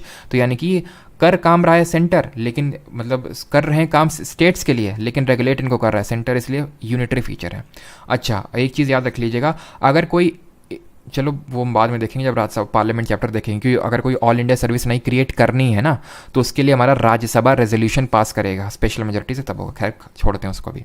34 the unitary system of government possesses which of the following advantages. जो यूनिटरी सिस्टम ऑफ गवर्नमेंट होती है, जहाँ पे एक तरह से केंद्र के पास ज़्यादा पावर होती है, वो कौन से क्या होता है उसके पास, greater adaptability, strong state, greater participation by the people, lesser chance of authoritarianism. तो भाई ये तो होगा नहीं, अथॉरिटेरिज्म के तो ज़्यादा चांस बढ़ जाते हैं, क्योंकि अगर भाई मान लेते हैं आज को बीजेपी गवर्नमेंट स्टेट के पास और कम और कम और कम, और बीजेपी के पास जो अभी करंट में रूलिंग है उसके पास और ज़्यादा और ज़्यादा और ज़्यादा आगे, तो वो अथॉरिटेरियनिज्म कर सकती है ना, जो अथॉरिटी स्टैब्लिश कर सकती है ना, जो बोलेगा उसको लोगों को करना पड़ेगा ना, मतलब एक तरह से ऐसा हम बोल सकते हैं। पार्टिसिपेशन ये कोई इंश्योर नहीं करता। आंसर होगा स्ट्रॉन्ग स्टेट। स्टेट का मतलब यहाँ पे यूपी एमपी नहीं है, स्ट्रॉन्ग स्टेट का मतलब ये है कि जो पूरा देश है एक तरह से वो बोल सकते हैं, ठीक है। तो ऑप्शन नंबर बी क्लियर है। अगले क्वेश्चन पे आते हैं 35th। द कॉन्स्टिट्यूशन, अगर यहाँ पे स्टेट का मतलब नहीं है वो, तो ये आंसर होगा, ठीक है। अगर यहाँ पे स्टेट का मतलब वो आर्टिकल नंबर जो 12 और 35 वाला जो स्टेट का मतलब दिया है, अगर वो है तो, ठीक है, ऑप्शन नंबर बी। अगले क्वेश्चन पे आते हैं 35th। The constitution of India is a sovereign socialist secular democratic Republic with a dash system of government, unitary, parliamentary, monarchial या फिर प्रेसिडेंशियल फॉर्म ऑफ गवर्नमेंट। तो हमारे यहाँ किस तरह की गवर्नमेंट है? हमारे इंडिया में है पार्लियामेंट्री फॉर्म ऑफ गवर्नमेंट, यानी कि संसदीय प्रणाली हमारे यहाँ पे पार्लियामेंट्री फॉर्म ऑफ गवर्नमेंट, ठीक है, जो कि हम कल देखेंगे, जो हमने लिया है यूके से, ठीक। चलिए, the most essential feature of parliamentary form of government is, सबसे मोस्ट इंपॉर्टेंट फीचर क्या होता है पार्लियामेंट्री फॉर्म ऑफ गवर्नमेंट का? संसदीय। तो हमने डिफरेंट फॉर्म्स ऑफ गवर्नमेंट होती हैं, एक तो होती है पार्लियामेंट्री, ठीक है। चलो यहीं पे मैं मतलब बताता हूँ जल्दी से कि पार्लियामेंट्री फॉर्म ऑफ गवर्नमेंट और प्रेसिडेंशियल फॉर्म ऑफ गवर्नमेंट में अंतर क्या होता है, ठीक है। प्रेसिडेंशियल फॉर्म ऑफ गवर्नमेंट, तो जो पार्लियामेंट्री फॉर्म ऑफ गवर्नमेंट होती है, जो कि हमने यूके से ली, जो हमारे इंडिया में है, और इसका सबसे प्रेसिडेंशियल का सबसे बेस्ट एग्जांपल यूएस है। यहाँ पे जो एग्जीक्यूटिव, छोड़ो इसको, पूरी तरह से छोड़ दो, पार्लियामेंट चैप्टर में इसको मैं कराऊंगा, ठीक है, इसको भी छोड़ो, बस ऐसे समझ लो पार्लियामेंट्री फॉर्म ऑफ गवर्नमेंट में अभी के लिए जो हमारी एग्जीक्यूटिव होती है वो लेजिस्लेचर को रिस्पॉन्सिबल होती है, अकाउंटेबल होती है, बस, ठीक है। नहीं समझ में आ रहा है, कोई दिक्कत नहीं है। 37th, कॉन्स्टिट्यूशन ऑफ इंडिया क्या है? रिजिड है, फ्लेक्सिबल है, वेरी रिजिड है, पार्टली रिजिड है, फिर पार्टली फ्लेक्सिबल? आंसर बताइए इसका। ये सेकंड लास्ट क्वेश्चन है आपका, आई थिंक, बिल्कुल, ठीक है, ये हम लोग का सेकंड लास्ट क्वेश्चन है। आंसर बताइए अभी, जो अभी मैंने चीज़ें बताई। तो आंसर रिजिड, रिजिड का कॉन्स्टिट्यूशन वो होता है जिसको कि, और कितना चलेगा, बस सप्पू सिंह कंट्रोल करो अपनी भूख को, 2 मिनट और। रिजिड का मतलब होता है कि कॉन्स्टिट्यूशन को अमेंड किया ही नहीं जा सकता है। फ्लेक्सिबल का मतलब होता है बड़ी आसानी से किया जा सकता है। वेरी रिजिड का मतलब बहुत ही भयंकर वो रिजिड है, और उसको किया हमारा इंडियन पार्टली रिजिड और पार्टली फ्लेक्सिबल है। कुछ चीज़ें ऐसी हैं जिनको अमेंड करना बहुत आसान है, जैसे फॉर एग्जांपल कोरम आप पढ़ते हैं, या फिर हमारा सेकंड शेड्यूल है, थर्ड शेड्यूल है, इसको आराम से अमेंड किया जा सकता है। लेकिन अगर वहीं बात कर दूं 7th शेड्यूल ना, तो बहुत रिजिड है। तो कुछ प्रोविजंस है हमारे कॉन्स्टिट्यूशन में जो रिजिड हैं, कुछ हैं फ्लेक्सिबल हैं। कौन से प्रोविजन है वो अमेंडमेंट वाले चैप्टर में देखेंगे, ठीक है। तो partly rigid and partly flexible. And the last question of today's session is, with reference to constituent assembly which of the following statement is correct? आखिरी क्वेश्चन है, 2022 सीजीएल का क्वेश्चन है, कर दीजिए जल्दी से। Read jurisdiction of high court is wider than, बिल्कुल Indian thinker, तुम्हारी बात सही है, लेकिन अभी हम रेड जुरिसडिक्शन नहीं कर रहे हैं ना। गगन मनोचा जी, एक टीचर थे हमारे, मनोचा सर ज्योग्राफी पढ़ाते थे, बहुत अच्छे टीचर थे। खैर, तो मनोचा जी 7 बजे क्लास होगी क्या पूछ रहे हैं? 7 बजे नहीं, मेंस वाली जो, हाँ बिल्कुल, अच्छा वो पूछ रहे हैं, हाँ 7 PM पे वो PYQ वाली आपकी मेंस वाली क्लास होगी, आप बोल सकते हैं, ठीक है। तो कॉन्स्टिट्यूएंट असेंबली कौन सा करेक्ट है, ये भी बहुत इंपॉर्टेंट है देखना कि करेक्ट या पूछा है फिर इनकरेक्ट पूछा है, ठीक है। तो constituent assembly ratified India's membership of the Commonwealth in May 1947, गलत है ना, May 1949 में हुआ था ये काम, तो ये गलत हुआ, ठीक है। ध्यान से पढ़ के क्वेश्चन को अटेम्प्ट करिए, स्टेटमेंट को, नहीं तो फिर वही होगा कि हमने तो सर इतने किया, तो हमारी जब आंसर किया तो इतने ही हमारे सही निकले, हमारे साथ जाती हुई है, वो जाती नहीं हुई है, आपने जल्दी जल्दी माँ कर दी, आपको वहाँ लगा सही है, लेकिन एक्चुअल में आपने कुछ चीज़ मिस कर दिया वहाँ पे, ठीक है। तो जल्दी रखनी है, लेकिन आप फोकस को नहीं खोना वहाँ पे। Constituent assembly adopted the national anthem, बिल्कुल सही है, नेशनल एंथम को, नेशनल सॉन्ग को, और Rajendra Prasad as the first आप हेड, और मतलब फर्स्ट प्रेसिडेंट, और कॉन्स्टिट्यूशन में साइन, वो सारा कुछ 24 जनवरी 1950 को हुआ था। नेशनल सॉन्ग को अडॉप्ट कब किया था? 1950 को, ठीक है। नेशनल फ्लैग को कब अडॉप्ट किया था? 22 जुलाई 1947 को। और यहाँ पे होता है हमारा ख़त्म, ओह ठीक है। तो यहाँ पे हमारी चीज़ें होती हैं ख़त्म, और अब डाउट पूछो, तुम्हारे नाना प्रकार के डाउट जो मैं देख रहा था तुम्हारे, नाना प्रकार के, तो वो अब नाना प्रकार के डाउट को दादा प्रकार से आंसर किया जाता है। चलो, कि कब तक ये वीडियो रहेगा? तो ये वीडियो क्योंकि पहला वीडियो है, फर्स्ट वीडियो है, तो as a polite gesture from my side ये वीडियो हमेशा रहेगा यूट्यूब पे, ठीक है। सिर्फ यही वीडियो, कल से जो वीडियोस होंगे वो अगले 30 मिनट्स के लिए, जैसे फॉर एग्जांपल ये अभी 12:42 हो रहा है, तो मान सकते हैं कि 1:15 या 1:30 तक ये वीडियो रहेगा, उसके बाद प्राइवेट हो जाएगा। अब मुझे लग रहा है कि ये थोड़ा सा अथॉरिटेरिज्म टाइप साउंड हो रहा होगा है कि ज़्यादा बन रहे हैं, ये नहीं कि 24 घंटे के लिए कर दें। सर आप ये सोचिए कि ये पेड बैच है जिससे कि मैं अपने एक्सपेंसेस बियर कर पा रहा हूँ, ठीक है, ये पेड बैच है। और ताकि अगर कोई ये भी ना कर सके, वो ना कर सके, तो वो लाइव देख सके, इसलिए मैं इसको लाइव स्ट्रीम कर रहा हूँ। नहीं तो कायदे से एप्लीकेशन के अंदर होता। तो आप ये जितना पढ़ पा रहे हैं, जिससे मान लो किसी को मेकिंग ऑफ कॉन्स्टिट्यूशन समझना है या फिर ये समझना है कि सर पढ़ाते कैसा है, तो पढ़ाते तो खैर मेन वो नहीं, क्योंकि सारे ही लेक्चर्स आपके रहेंगे, ठीक है। हो सकता है कि मैं पहले वाले को स्ट्रीम कर देता ये दिखाने के लिए कि मैं पढ़ाता कैसा हूँ, और मैं इसमें काफ़ी अपना मतलब चीज़ें अच्छी अच्छी करता, ठीक है, ताकि आप लोग कोर्स में आते हैं। लेकिन यहाँ पे मैं आपसे बोल रहा हूँ हर लेक्चर स्ट्रीम होगा यार यूट्यूब पे, चिंता क्यों कर रहे हो, ठीक है। तो आप ये मत समझिए कि ये वाला लेक्चर अच्छा था या फिर कोई भी, वो तो आपके सामने सारी चीज़ें हैं। बस मेरा टारगेट मतलब ये है कि भाई अगर कोई बैच भी नहीं वो कर सकता है तो, या फिर जो मैंने आपको पहले बोला था, अगर किसी को कोई टॉपिक पढ़ना है, वो बैच में एनरोल करना चाहता है तो वो यहाँ से देख सकता है। बट बैच में जैसे आप आते हैं तो ये रिकॉर्डिंग्स, जो नोट्स होंगे डिजिटल फॉर्मेट में, और आपके जो क्या क्विजेज़ वगैरह में ध्यान रखिएगा। चलो क्विजेज़ वगैरह संडे को होंगी आपकी, ठीक है, अभी के लिए क्विजेज़ संडे को होंगी, जहाँ पे जो भी हमने मंडे टू फ्राइडे करेंगे उसका आपका मिक्स्ड टेस्ट होगा। वो टेलीग्राम पे आई थिंक होगा, नहीं तो ऐप में हो जाएगा, कहीं तो होगा, ठीक है। हिंदी नोट्स भी रहेंगे, नोट्स फ्री ही रहेंगे सर, मतलब जिन्होंने बैच में कर रखा है, ठीक है, नोट्स उनके लिए फ्री रहेंगे। सेवन डे जी एप्लीकेशन है परमार एकेडमी, ठीक है।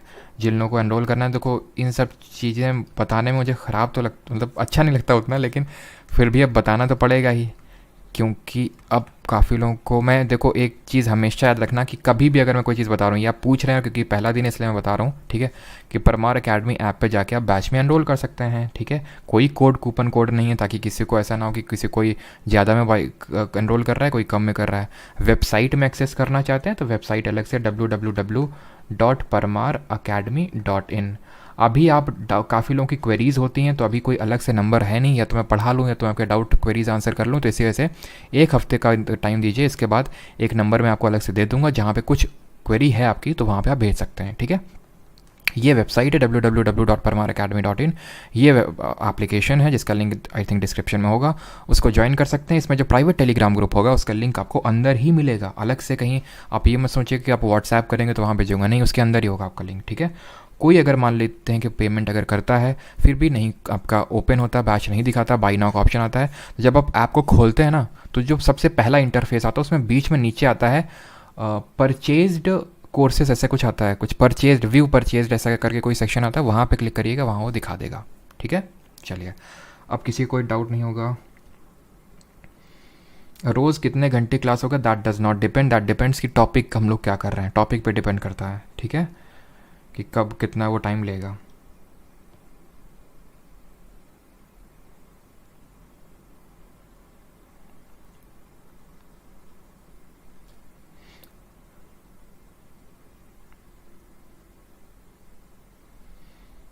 सब कुछ मतलब जीके में जितना भी है, ठीक है, सुमित गुप्ता।